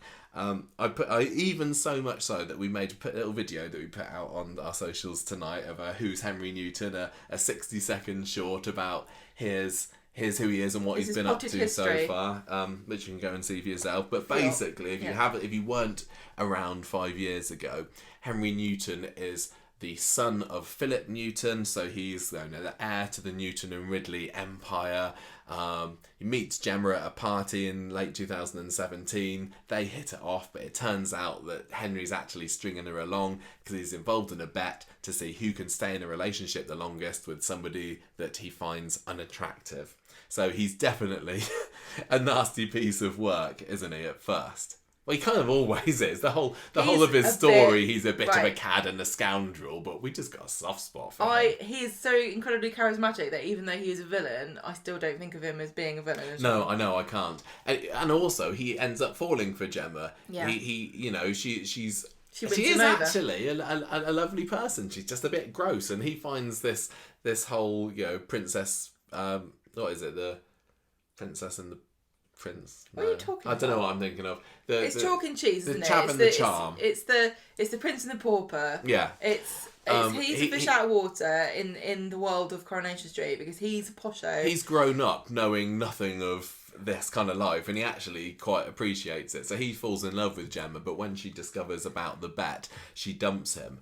Then he doesn't come back for another 6 months or so, maybe a bit less than that. He buys the pub, so the whole thing of this was just before Jenny and Johnny bought the Rovers, wasn't it? And it looked like Henry was going to buy it first because he wanted to woo Gemma back by saying, look, both of us can move into this pub together. Yeah. But that lasts for there about was like a week. A week where Gemma and Henry were in charge of the Rovers, and it was absolute chaos. Yeah, and it was just a trial run because he never actually buys it because he hasn't got the money, because he is trapped in this engagement to somebody called Cressida, who, you know, we still Did don't he know marry whether her? he did. Yeah, he did marry her. We find that out after he's left. But is he still married to her? Good Who question. knows? Hopefully not. I don't need that to be Do they another have wrinkle kids? in this. Oh yeah, maybe. And yeah, so was basically, one of them a tiny toy dinosaur? He tries to scam. Nice. He tries to scam money off Rita and Jenny to try and get the pub. It's found out that he's a liar and a massive cad. scammer, and Gemma and Chesney get him sent away by a bunch of thugs to get his collarbone broken, and that's the last we saw of him. And it felt like it was a bit of a bad ending for him the first time, didn't it? Because he was literally carted away in the back of a car to get beaten to a pulp. And we were supposed to be happy. Yeah. And it was Chesney that did it, and Chesney is the most boring character in the world. And I was so furious. The fact that you're right, Henry absolutely won us over by his charms. It is such a charismatic performance that it didn't sit right with us. So that was the last we'd seen of him. The other thing is about him is that he's such a unique character because there was nobody else on the street who was like a posho. I just really love it when poshos come onto the street. They're like a little rarity, aren't they? It's like, You've got it's like Lily Martha Spencer. and and Yvette just recently. Yeah, they're just funny because and Coronation Street always hates them. They're always like, look at these people. Yeah. Look at these Fern posh, last year rich as people. well. Yeah, they're never shown in a good light. Honestly, I think he is one of the best characters that's been brought into Coronation Street in the last 10 years. I absolutely loved him. And it was he only got like 35, 40 episodes maybe in his first stint. And it just didn't feel like it was enough. And he is a significant character, that's the other thing. Maybe not in the families of Coronation Street as a core group, but he is a Newton. Newton and Ridley have been part of Coronation Street's history since the very beginning of the show.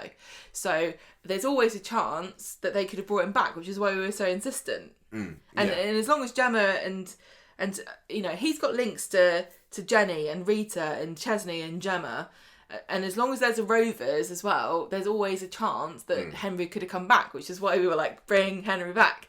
# bring back Henry. Well, also, obviously, the fact that we have made friends with George bit Banks, who plays Henry off screen as well. Might be a bit of an ulterior. And I know he's going to be listening to this as well, so hello, George. We're doing a good enough job with this one. But he is a really, really top guy. Nice. He's such a really... I love him. He's a fantastic friend a really nice of mine guy. now. Such a great guy, and I'm really, really thrilled for him that he's got a part back in Coronation Street again. And I do want to talk a little bit about how we found out that he was coming back into it as well, because the news broke online. Well, the rumours started online. I'm going to say the 4th of July. It was a month ago today, and that was when the reports came in the paper that Gemma would be thinking of talking to Henry. Yeah, that's what happened. It was a following TV week. Times. The TV Times article saying synopsis. Jenny suggests to Gemma that she contact Henry, and then from that everyone's like, "Oh, Henry's back." But at that time, there wasn't any evidence that Henry was coming back. But we knew that he was coming back. But we had literally only known for 2 days since my birthday. If you remember back to then, I talked about, among the many lovely Corrie-themed presents that I had to open that day, there was also a massive birthday card that Gemma and Sally Ann Matthews had worked together to get some of the cast to sign. So cut back to me opening this birthday card on the Sunday morning, reading through all these little messages, trying to decipher the signatures. I get to the bottom right, as you would, and then there was one there that said, I can't remember what it was. Happy birthday, Michael. Hope you're enjoying saving Hyrule, which is a reference to the Zelda game that I was playing. And it said, from George. I was like, who's the George on the cast? Who is this? And I couldn't You're being so stupid. I was like going, has Sal sent this card to George to get him to sign it? Because I just couldn't piece it together because It was so obvious. I kind of had hoped. It's so ridiculously I'd obvious. thought and wondered and hoped that if he were ever to get offered a job back on Corrie, he'd tell me straight away. But he didn't. He kept it a secret, little so that I would find out by minx. looking in the card. And I was like texting him, "Hey, what's this? Is this you or is this No, another hang on. George?" Do you know what? How did I know what I did? Do you remember? I was like, that's George. That's George. Of course it's George. That must be George. That's George. And then I went and I found when he was in Pride and Prejudice, he gave us the programme because he played Mr. Darcy. Yeah. And I found the programme and I matched this. I was like, look, this is his writing where he wrote George, and this is him writing George in the card. It's the same handwriting. It's him. We messaged. I think I messaged Sal and Georgia and Charlie as well, saying what? And neither of them said. They're like, and I was not messaging gonna Georgia say saying, "Is this this." you?" And he was like. And his first reply to me, he was like, "Well, before we talk about that, how's your birthday been?" I was like, No. "It's okay, whatever." And then eventually said, "Yeah, it's me. I'm back." He's like, "I didn't know how to tell you really." There was originally wanted to leave it until the episode aired for me to find out then, and I'm really, really glad that he didn't do that because It's not possible to keep it a secret. No, you know, unless... it would have come out. I mean, even this morning I saw something about he's coming out on it tonight, so it would not have been a surprise on the day. Unless Coronation so I'm really glad I Street, found out how I did. It was brilliant. Unless Coronation Street was keeping it a secret on purpose, there's no way that it wouldn't have been leaked because Corrie likes to promote things, and it would have been in a preview. And people, as it was, as soon as they found out this TV Times synopsis that mentioned his name, not even the character coming back, people were messaging us going, "Oh, Henry's going to come back," and we had to be like, I know. Don't know Sorry if that's true. To all the people that messaged me saying, "What do you think of this news?" And I was like, I can't really confirm anything at the moment, but I do know. Well, you didn't say that, did you? No, I was like, yes.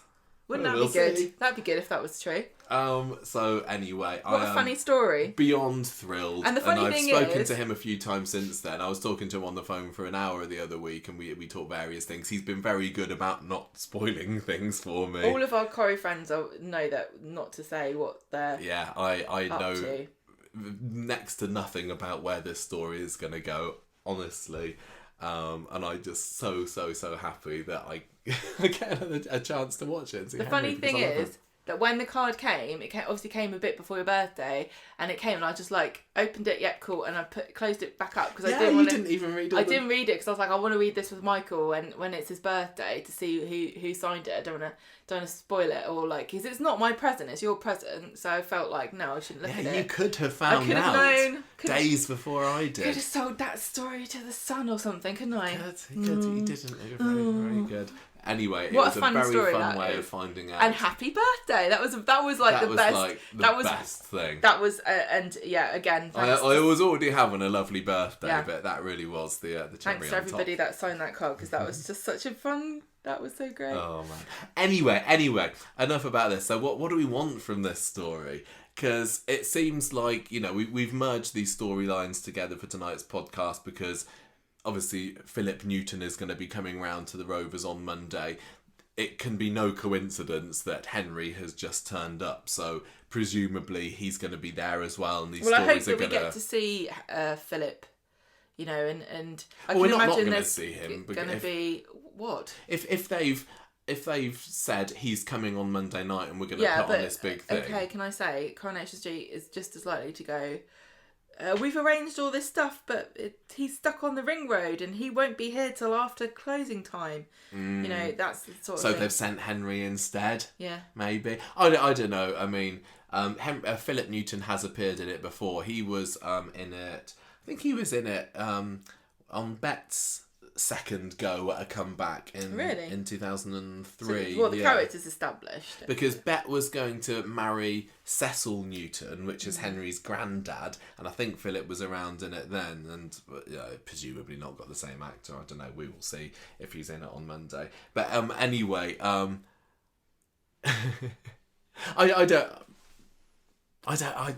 What do you want an affair? No, because you would get mad at me. Do you want a Gemma and Henry affair? No, because I don't. this is what everyone's saying. Oh, it's probably just going to be another affair story. I'm just going to let the Rovers thing maybe take its course. Of course, I would love to see Henry in charge of the Rovers. I do not see him long term being the Rovers owner. And it wouldn't be him anyway, would it? It's his father's company that would be owning the Rovers. But I'm just glad that there will be some interactions, presumably, with him in the Rovers. But as for the Gemma thing, I'm a little bit cautious about that. The thing is, Chesney's such a wet blanket. I cannot understand their investment in this character. Are we supposed to care about him? He's such a useless article. I think he's the most freeloading character on the whole show. Does anyone like this character? I'm Sam Aston's great. I feel he's been in the show for so long. This is a legacy character. We should like him a lot more. Much respect for Sam Aston. He's a miserable idiot. He spends all of his time complaining about every single thing that Gemma does to help the family keep together. He seems to think that using a tea towel and dishing up fish fingers and working a normal shift at a normal, like everybody else on the street does this. They go to work and they come back home. But for some reason, Chesney seems to think that that's like the best thing in the world and he's the greatest provider of all time. And Gemma's, I don't know, he's such a useless arse. But have they made him particularly useless in recent times in order for us to say, well, yeah, maybe Gemma should have it off with Henry? And that's, like a bit like, Adam working too hard so that maybe Sarah's got some excuse for dropping her drawers for the local scally. My main reason why I don't want Gemma and Henry to have an affair is because I know that Coronation Street will twist it and make it so that Henry and Gemma are wrong and Chesney's the sad, tragic hero and everyone feels sorry for Henry. For Chesney. If I thought that they would bring back Henry, keep him as the main character, get Chesney out of there and have Gemma and Henry be a couple and stay in the show, then I would be 100% for it. But what I'm thinking is, if Henry and Gemma have an affair, then Henry's gonna run off with his tail between his legs before we've even known that he's come back. Yeah, the thing is, like, I much prefer the idea of Gemma and Henry together than Gemma and Chesney, but I don't want there to be another breakdown in marriage. I don't think it's likely so close to the Sarah and Adam thing anyway. No. So, and I would hope that Gemma would have the strength of character not to be lured by Henry's charms. You talk a lot about saying that all these women are awful because they run off or they should resist the charms or whatever, but you never seem to say the men should put a bit more effort into their relationships and actually care about their... No, he should. He should. But if Henry... I think, as we said... I don't think Chesney would notice if Gemma had an affair, except if the children were crying a bit more than they normally do. I think that I'll be very interested to find out what the status is with Henry and Cressida. Presumably we'll know that next week because it's a fairly important bit of information. But whether he's still together or not with her, there's so much more they could do with that. There could be some really funny scenes with her at work with him, and maybe they have to solve something together, or she's instrumental in help. Maze.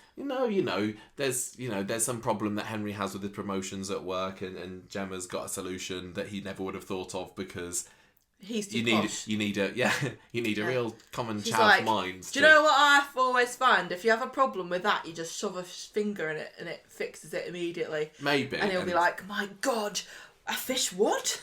I think fishes don't have fingers. It could be more that because Chesney clearly is already very, very cautious and suspicious, and he should be. Gemma is lying to him about Henry. She's already said to him, I'm not going to see him again, but we know that she is going to be seeing him next week with some promotion. So he's going to think that she's having an affair, but he's not, and that could be dull. It is a little bit cliche maybe, but the fact that it's Gemma and Henry still make me want to watch it. I don't know. I don't have a whole lot of creativity for what this could be. I don't want to think about it really because I just want to enjoy it happening.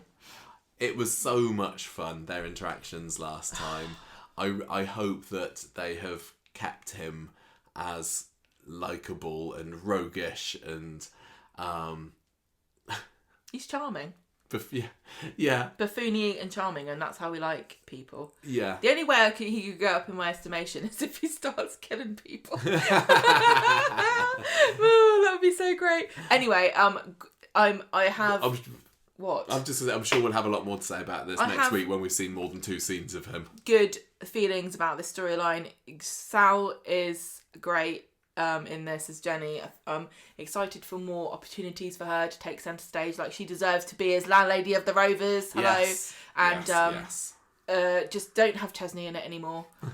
I think we can't avoid Chesney. If we're gonna have this, we got to accept that Chesney is going to be in some scenes over the next few weeks. I just wanted to say before we moved on, I appreciated the shout outs to the shout out to Daisy hating Johnny. Yeah, I like when she first came into it, because I mentioned it in the Ryan story, the whole Johnny tribute drinks thing. But yeah, she's there saying, I didn't really appreciate him when I first came in, and yeah, you didn't, because we hated you back then.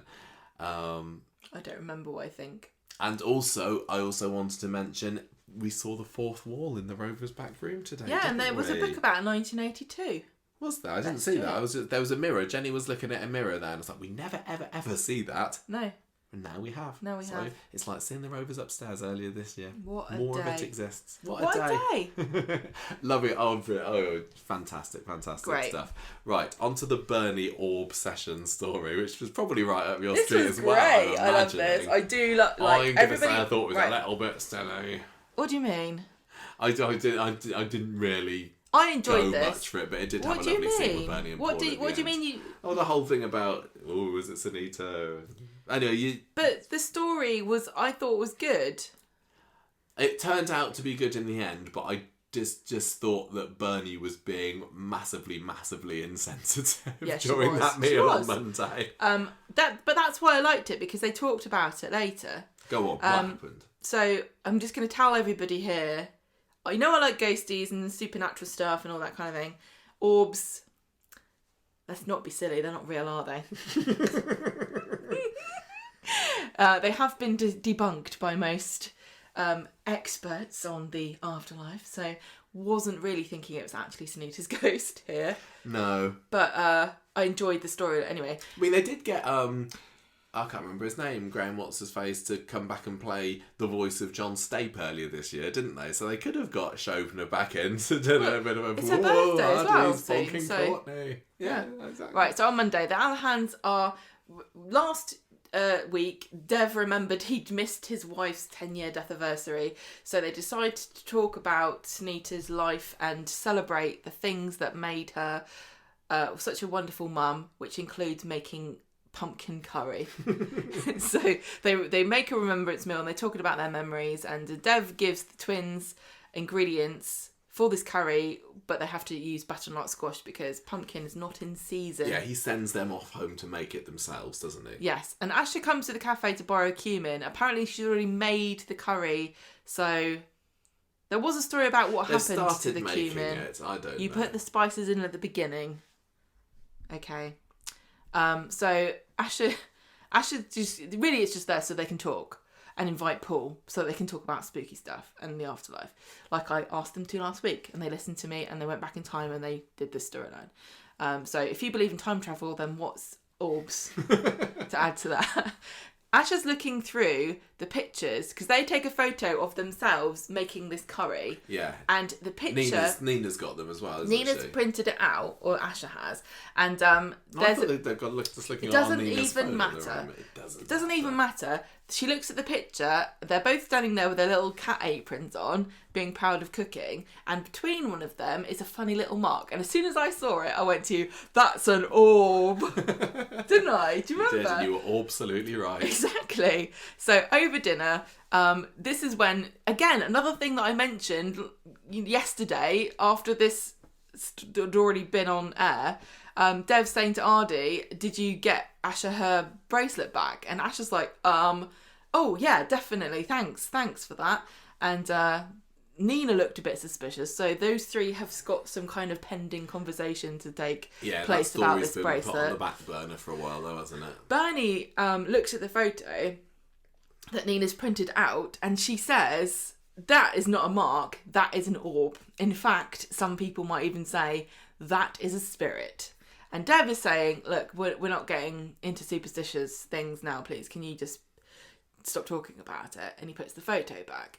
Bernie puts the photo back. Now, after the meal, Bernie is still banging on about these orbs, and Dev's not buying it, and he's kind of humouring her for a bit, but he's kind of saying, now's not the time to pretend that my dead wife and these children's mother is here floating about. Please stop. But she's not getting the hint. And then Ardy's like looking about like he thinks his mum's watched him shag Courtney on the sofa.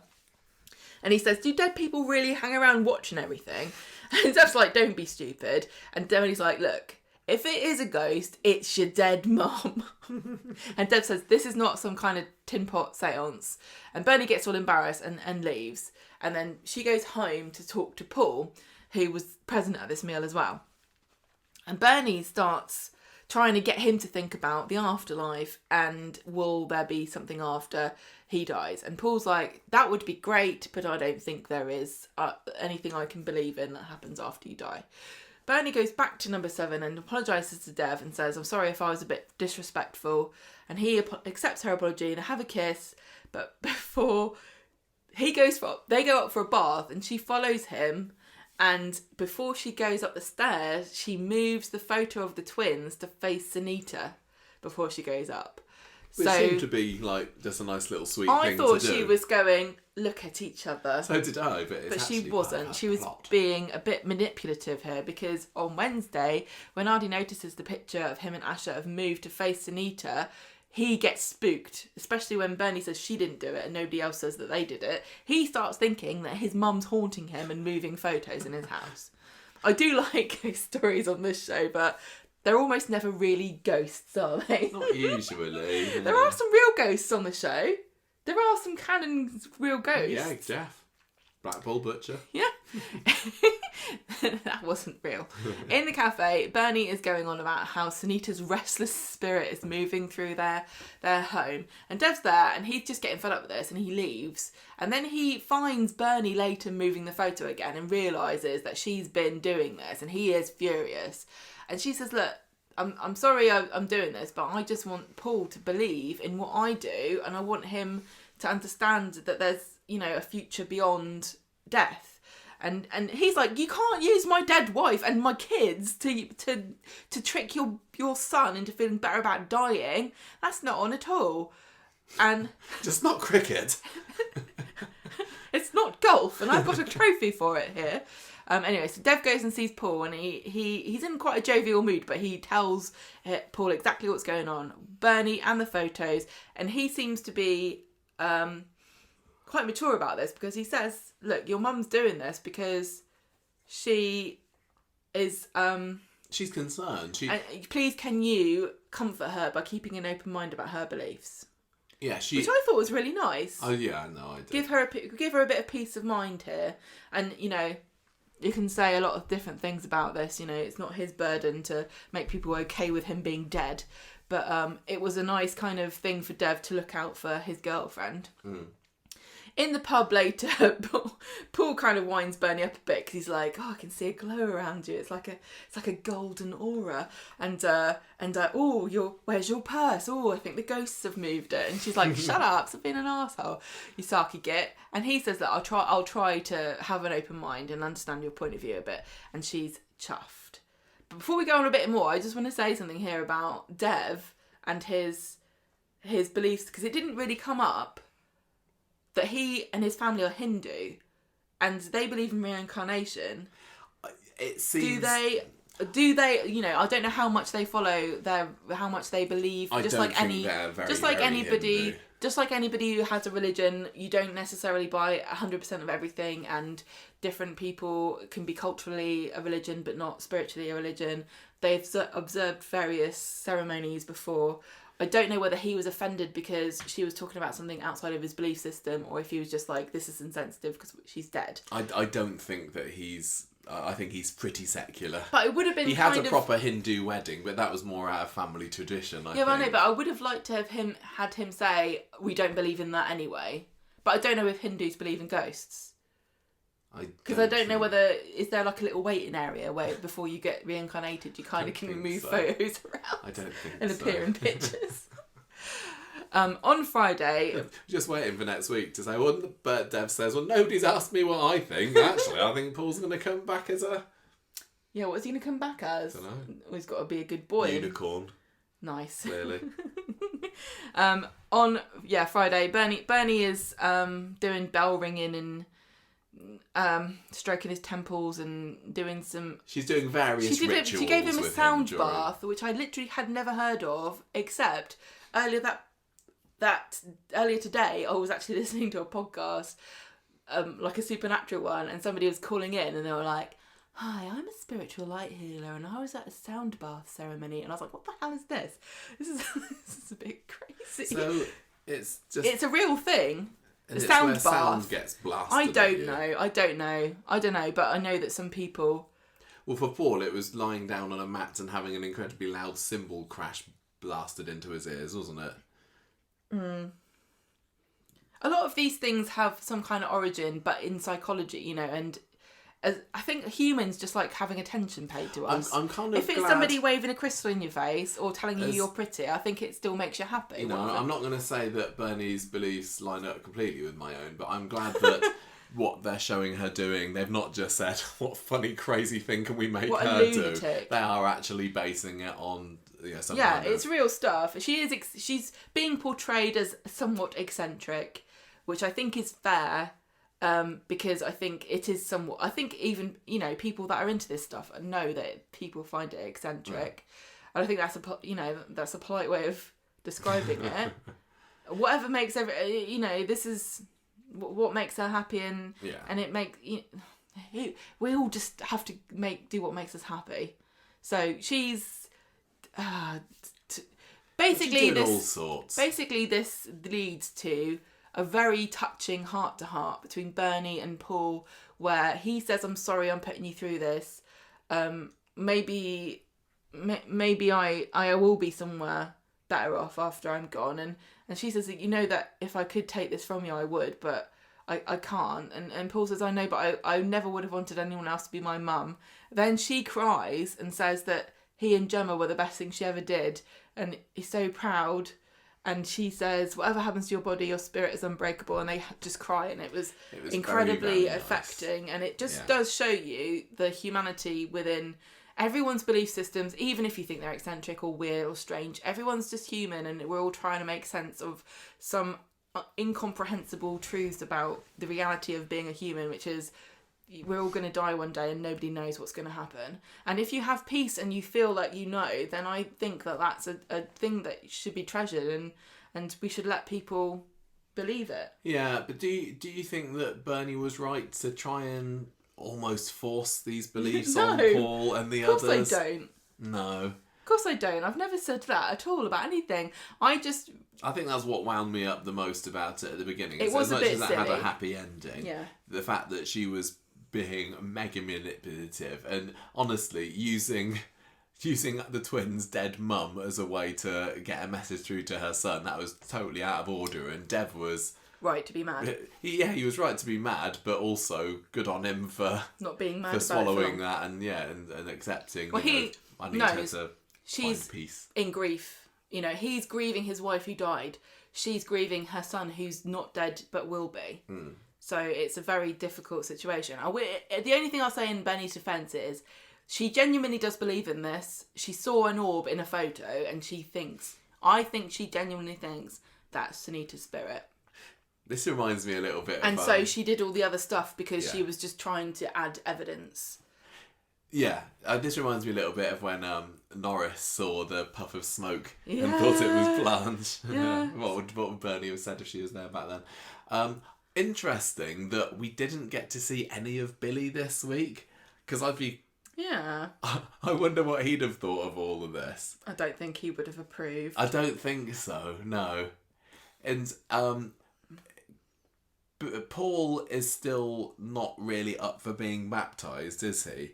But he is willing to do this for his mum. So maybe the fact that he's going down this route and thinking, look, it's not harming anyone, it's making mum happy, maybe that's going to make him say, yeah, go on, if it makes you happy, Billy, I'll get baptised. And, well, I suppose that's just a nice thing to do, really, isn't it? Yeah, I mean, he's not making a mockery of his mum's beliefs, so I would hope that he also doesn't make a mockery of Billy's as well. Yep. Anything else? Nope. Let's move on then. The stew storyline, which I don't have a whole lot to say about. I'm having trouble with this one. What are you having trouble with? I'm just finding it all a bit silly. I think they're all being a bit silly, aren't they? They're all a bit old for Yasmeen this. is being very, very silly. I mean, Bernie was being insensitive in her storyline, and Yasmeen was just being utterly blind in this one. But also, Stu's being a bit petulant, I think. Yeah, they're all Just being a bunch of silly arses. Yeah, I think they're just a bit frustrated that they're not getting very much screen time, and it's coming out in the times that we do see them. Basically, it can probably be summed up fairly quickly. We find out that Bridget, Eliza's mum, is being moved to a prison in the northeast, and Eliza's not happy about this because how am I going to be able to speak to my mum now? My phone's got a cracked screen, so I can't video call her. I don't know. So she decides that she wants to move, and Yasmeen and Stu say, no, we can't, sorry. And the rest of Monday's episode is just about Stu, Sam and Eliza going together to a climbing wall place, and Eliza getting fed up that she is that Stu's being a bit of a granddad and a bit of a huffy puffy old man about it, isn't she? She doesn't like that she doesn't have proper parents. Why do I have to have my grandfather bring me up? Because your mum and your nan are murderers. Yeah. But that's really the long and short of it. At the end of the episode, she gets a tablet. Good. That was a bad move. That was a bad move. Well, it turns out that it was at the end, doesn't it? Never give children Stu's anything. given her a tablet so that she can FaceTime her mum in prison. Give her a hoop and a stick. So she spends most of Wednesday tapping around on this, while the drama going on is Yasmeen and Roy getting overexcited about some art exhibition. It wasn't an art exhibition. No, so it wasn't an art exhibition. I've written down a few times it was, but it wasn't. It was an Ajax exhibition. Not the cleaning fluid, he had pointed out to us a few times. And Stu ends up making that mistake and feels embarrassed about being silly about it. Did he say it was a joke, or was he just trying to... No, he was trying to save face. He was like, why on earth would they put an exhibition on about cleaning products? And it's like, come on, Stu, you are pretty dumb. Honestly, though, I can actually see them doing a proper hipster thing about... I would actually be interested if I went to the Victorian Albert Museum and they were like, here's a whole thing about Flash. And it was like all the adverts and the promotion and the packaging and everything and the formulas and how they developed it and everything. That might actually be an interesting 15 minutes. Oh yes, a little social history thing about I like social history. Time. I like packaging. I like marketing. I love all that kind of stuff. I've actually been to museums about household products and about how homes changed over the years. So him saying, why would you want to go to an exhibition about Ajax? I actually would rather go to an exhibition about Ajax, the cleaning product, than I would do about Ajax, the bloke who had a statue made of him once. I've not actually looked into who Ajax actually was. Can you find out for us, because there's only so much that we can get through this. We do know that Ajax, of course, lots of things about him and his history. I don't know who Ajax is. They probably said, but I wasn't very interested in it. But anyway, we wouldn't ever mistake him for the town in Ontario, obviously. He was a mythological hero, that we all know that. Read. He had an important role in the Trojan War, which I don't need to tell you. It's all about a big horse. He was in Iliad with Homer Simpson, apparently. Okay. So some Greek. He was some Greek guy. Right. So Roy and Yasmeen go to this exhibition, and they come back saying, "Oh, it was brilliant. We've had a fab time." And Stu's a bit peed off that he's been left out, because he's already feeling that he's being pushed away by Yasmeen, like with all the pub quiz. Apparently had a massive fight with a guy called Hector. We don't need to know anymore. Oh, all right, okay. So, Friday's episode, Yasmeen's still banging on about this Ajax exhibition. and saying, "Oh, it's reminded me in the statues and everything. I used to be quite into art myself." If Ajax was that brilliant, there would be a superhero named after him, or some kind of TV show, or Ajax, man. Ajax, King of Greece, or whatever. But there isn't, is it? Fights Greece in your kitchen. Okay. Maybe that's where. Maybe that was the slogan of Ajax. Maybe it was. Can you even buy it anymore? Maybe. Well, that's. Anyway. She, Yasmeen, for whatever reason, has been inspired into doing a bit of art, getting her artwork down at the attic to show Roy. Alia can see that Stu is not happy with Yasmeen going on about how wonderful her time with Roy has been. And Stu says, I think Yasmeen's going off me, actually. And Alia's like, look, maybe you should take up Yasmeen's offer, and when they go back to this exhibition, because it's clearly excellent, and 2 days worth of Ajax show, go with her next time. So Stu finds Yasmeen in speed dial later and says, I've heard what you said. I want us. Oh no, he doesn't. He's been listening to her, and he's booked her and him an art class, hasn't he? Yasmeen, not listening at all to what he's really implying here, immediately assumes that Stu's bought her and Roy art class places. Why on earth you would think this, I don't know. I think this was a little bit sloppy plotting. And she's like, goes and tells Alia, oh, me and Roy are going to go to an arts thing. Stu's so generous. He's been listening to me and seen that I love art, and now he's bought this for me and Roy. And Alia's like, no, you plonker. He wanted him and you to go and do this together. He doesn't want you bumming around with Roy anymore, doing that sort of stuff. So Yasmeen's like, oh yeah, that probably does make sense, actually. So she scurries back to speed dial, tries to apologise for the mix-up, but Stu's like, well, screw you, Yasmeen, you go with Roy. He's a bit politer than that. But he's like, oh, I know, it would have been wasted on me, wouldn't he? Yeah, you wouldn't want to be going to me. Yeah, go with Roy. Go, I don't care. So, back at home, Yasmeen starts to worry that Stu's unwittingly manipulating her and trying to estrange her from her friends, just like Jeff did. And as soon as she brought out this, I was like, oh gosh, I know it's again, it's one of these things that I know is probably realistic, and you're going to see signs of your coercer. But it's your paranoia, and it's totally understandable.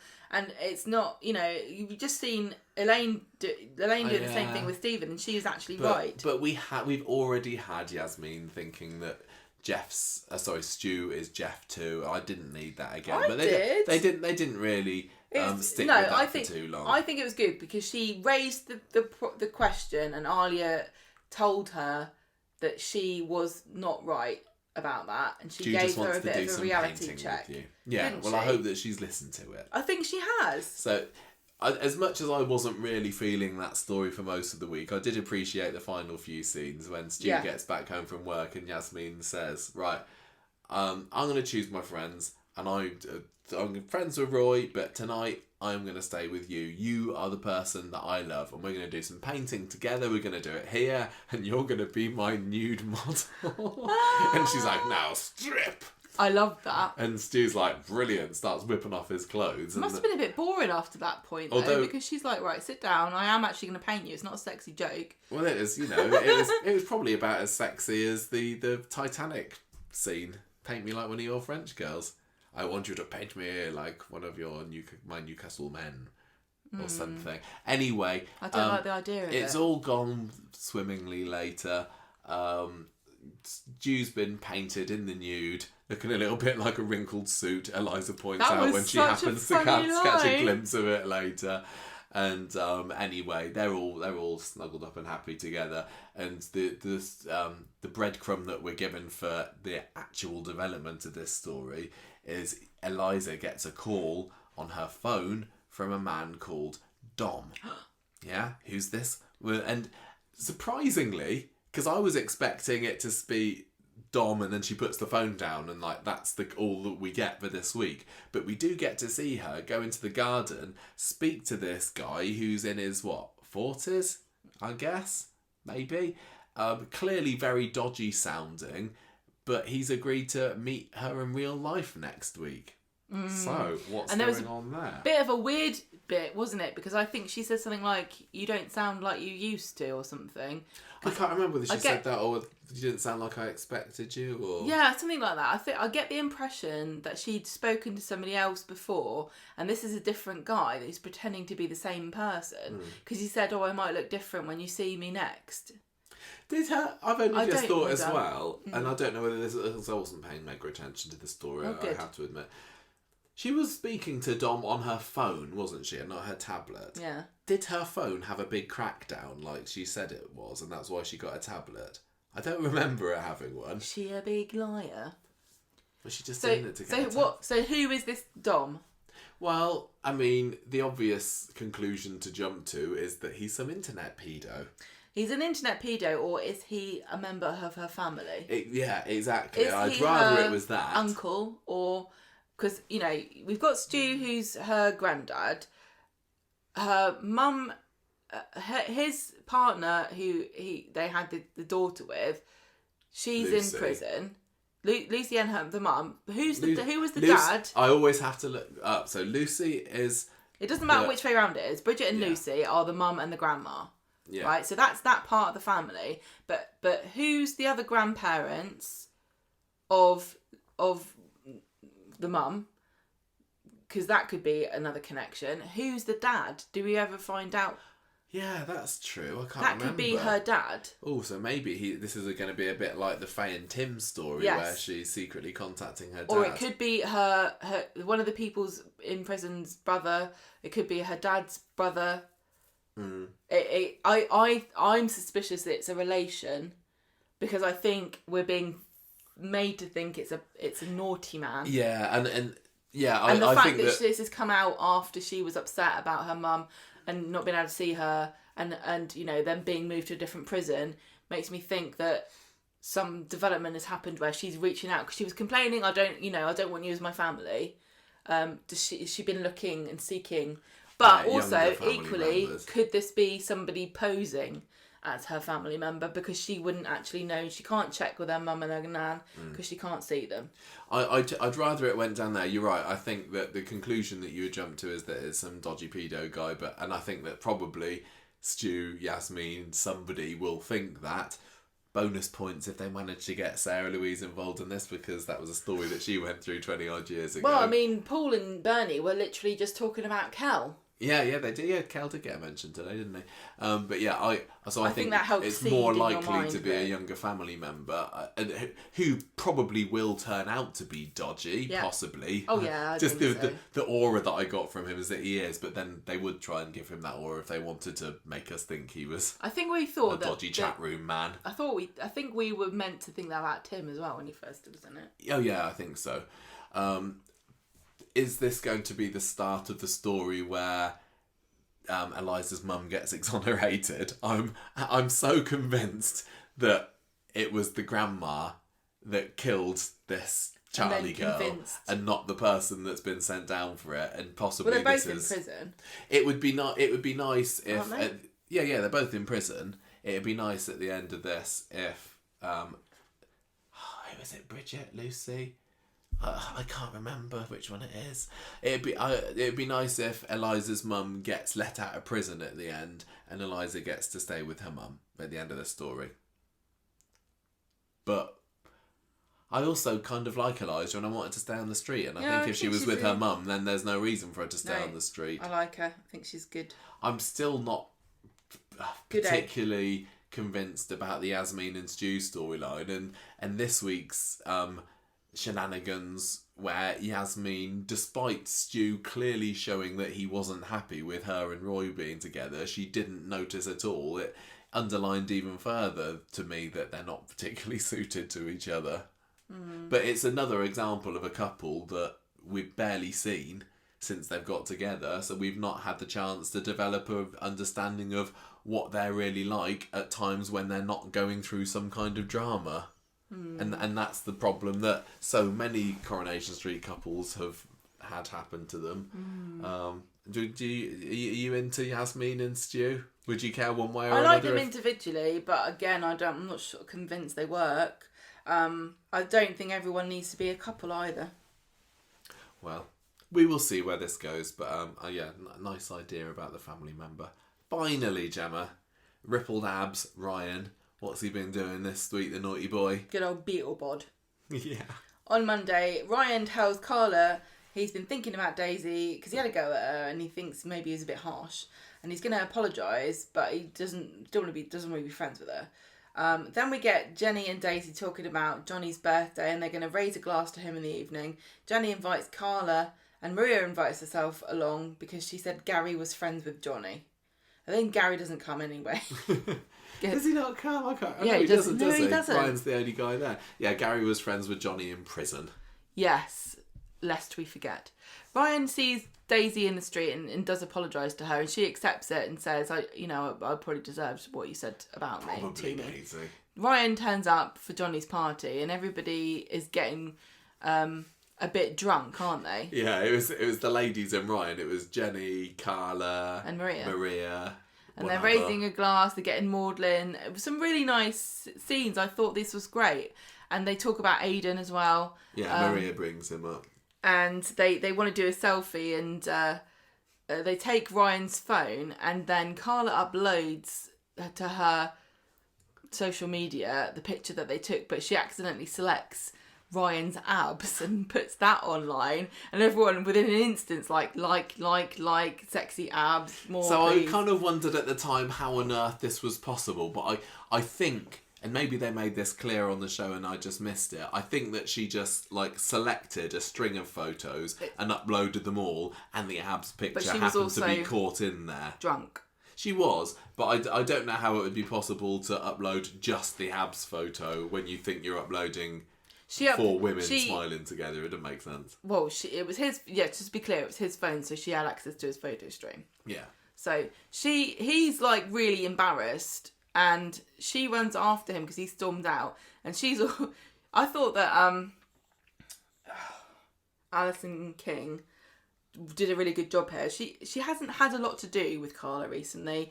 She's had annoyed and she's had sympathetic and loved up. But she hasn't really done any other emotions for a while. And this was quite fun because this was a different side to Carla we haven't seen quite a lot of, because she doesn't normally have to apologise to anybody. Yeah, Carla didn't apologise to no one. No, she was snivelling and kind of being a bit dopey, and she's still drunk. And she was trying to grovel to him to get him to forgive her for making a mistake. I liked it. It was a different side to Carla. Yeah.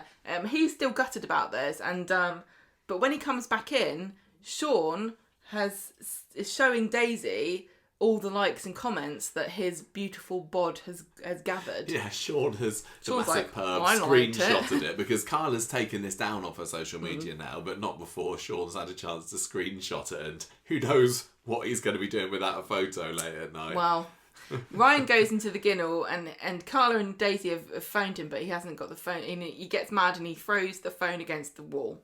Because this was supposed to be his before picture. This wasn't supposed to be his after picture. Carla comes home later and he's still really mad at her. And she's saying, "Oh, I'm sorry, I was having a hard day and my dad died. And everyone thought you were hench." There you go, that's the word. And Ryan's like, "No, I'm sulking." It was supposed to be his before picture, but it's also worth saying it was his before picture for him and for his eyes only, and for... Yeah. But I think once he had... I think if you're going to take a before picture, the intention is that you will release it with your after picture at some later date, right? Yeah, I guess perhaps, so, possibly. Perhaps. It doesn't matter. He didn't want it on the internet, and it was on the internet. Later on, though, he reads some of these screenshotted comments, and he's like, "I am hench. Then he takes some chocolates from his bag, and he with a little note on it saying, "Hi, it's me, Michelle, your mum. I forgot whether I'm your real mum or not. Sorry that I've been a crap mum and only had you for a week, but I genuinely can't stand you. Here's some chocolates. Love, Michelle." So he takes that post-it note off and takes the chocolates and gives them to Carla and apologises, and then goes back to his room to inject some more steroids, because you can't be buff and eat chocolates. No, it's you know that, don't you? Counterproductive. I do at the moment.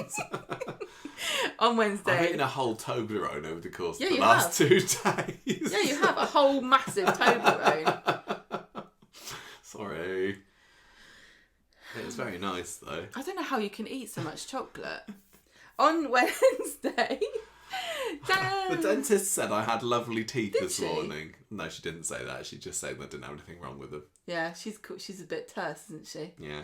On Wednesday, Daisy and Daniel are in the cafe looking at flats online, and Ed's like, hey, I have a flat that you could go in. How coincidental. And by the end of the episode, they've agreed. Well, Daniel agreed on Daisy's behalf.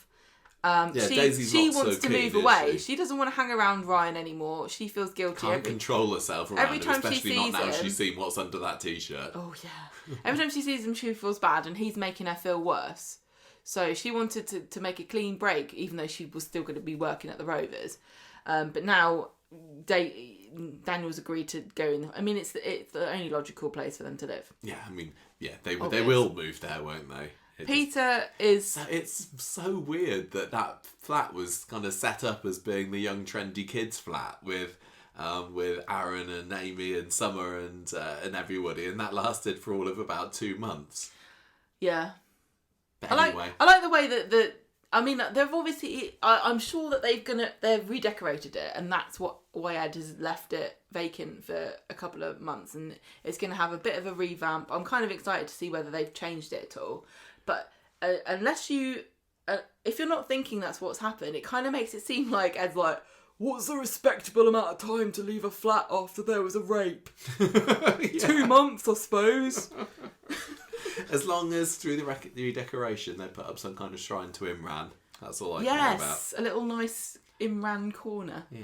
So, Peter, later on, is looking at Ryan's ab shots because he's put them online now and he's getting all these comments and likes, and Peter's like, oh, this was kind of... Peter's been so good. In the few scenes that he's had, he's been really just funny about it, hasn't he? This was almost a kind of new era for Peter as being like the slightly older... fatherly. He's never really been a fatherly figure to anybody, because even when Simon was his kid, he never really felt like he was being paternal. No. But here he was kind of like being, I'm the old out of touch fuddy-duddy, but I think you're quite the young gent here, aren't you, little whippersnapper Ryan? Yeah, he's kind of become the trendy granddad. He was kind of humouring him a little bit, like, young people today seem to put quite a lot of stock in physical appearance, and you're doing quite well at it, aren't you? He was funny. I liked him. I thought it was that little conversation was quite sweet. Yeah. But obviously now, poor old Ryan is going to be down this path of very bad addiction, perhaps, to steroids and getting buff. Yeah, and putting his pictures online, and people are commenting saying, oh, we want to see your face, which he's not quite comfortable to do yet, and I wonder whether he will, and what will Peter say to that.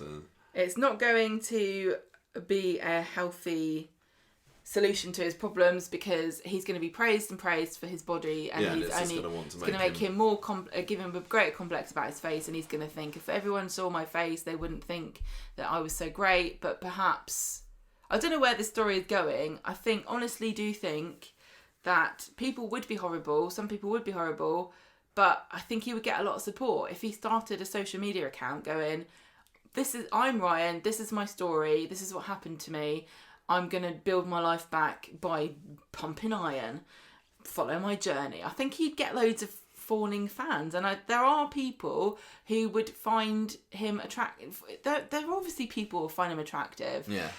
And some people are into that kind of thing. I don't know if that's the sort of person you want to be with, who kind of has a thing about scars, but there are loads of people that...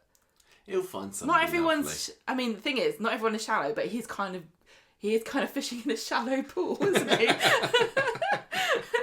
Yeah. But I guess not everyone's into Ajax and can quote classics. So he's got to rely on his bod. Right. Good. Another quite good week on Curry this week. I thought this week was great. I found Sarah's story so tragic and sad. I think, again, I've gushed about it a lot. And the the Jenny and Henry's back and Bernie. I think a lot of things I really enjoyed. The only this kind of falter was Stu and Yasmeen. That was definitely the weaker I point wanted of the to week. clock But their heads together. And there was a bit of that every single day, but it didn't feel like it took up too much time at all during the week. The Ryan story was okay. The Bernie one I wasn't too into, but it had a nice ending. But really, the majority of the week was the Rovers story and, of course, the Sarah Louise story, which I was definitely quite hooked into. So it's been another pretty gripping. solid week for me this week. It was gripping. And I, they're going to have to do something monumentally awful to make next week bad. I'm like... I trust Corrie next week with the Henry stuff that they're not going to... They better not fumble. Oh, no, I think they're going to do a good job. It's going to be... I assume that there's going to be, 3 full days of Henry doing stuff with Gemma next week, so I'm looking forward to that. As for the other stories, I don't know. Do you think that the Sarah story could take a pause for a bit? Yeah, it seems to have reached the stage where unless they're going to introduce Damon is going to be going on. Yeah, maybe. I mean, if he was talking this week about maybe wanting to go back, I don't know. Maybe. I guess we'll find out. Do you have a character of the week this week? And it can't be Henry. Are we not going to score it? Well, yeah, we can do both. I don't Normally know what we score order it first. Do we? I thought we I never did. really know. Okay, well, write in score, everybody. then. Do we score and then do character of the week? Because I think we do. We'll do whatever order you want, my darling. I'm going to give it 4 cans of Ajax out of 5. My favourite Greek cleaning product. I'm going to give it 3.5 tigers in Jenny's tank. Nice. Out of 5. What are they doing in there?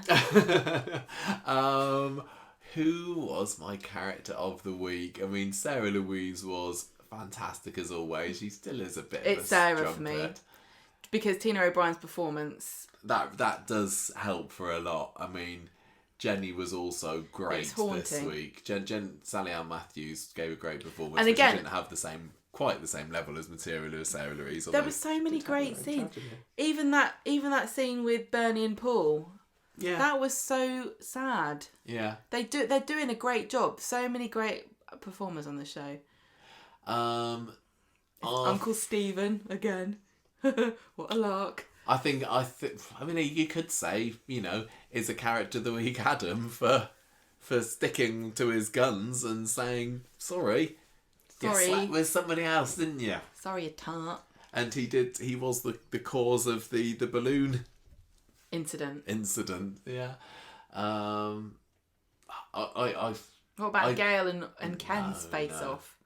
I think I would struggle to really, truly, strongly justify anybody other than Sarah Louise this week, as much as the big Jenny and Henry fan inside of me is screaming, but we were in it as well.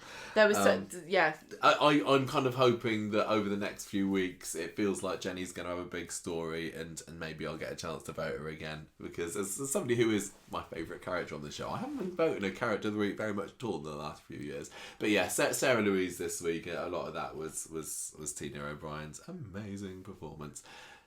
So that's it. That is what happened on Coronation Street this week. We're back on the Street Talk Shorts again, and normal service is now resuming.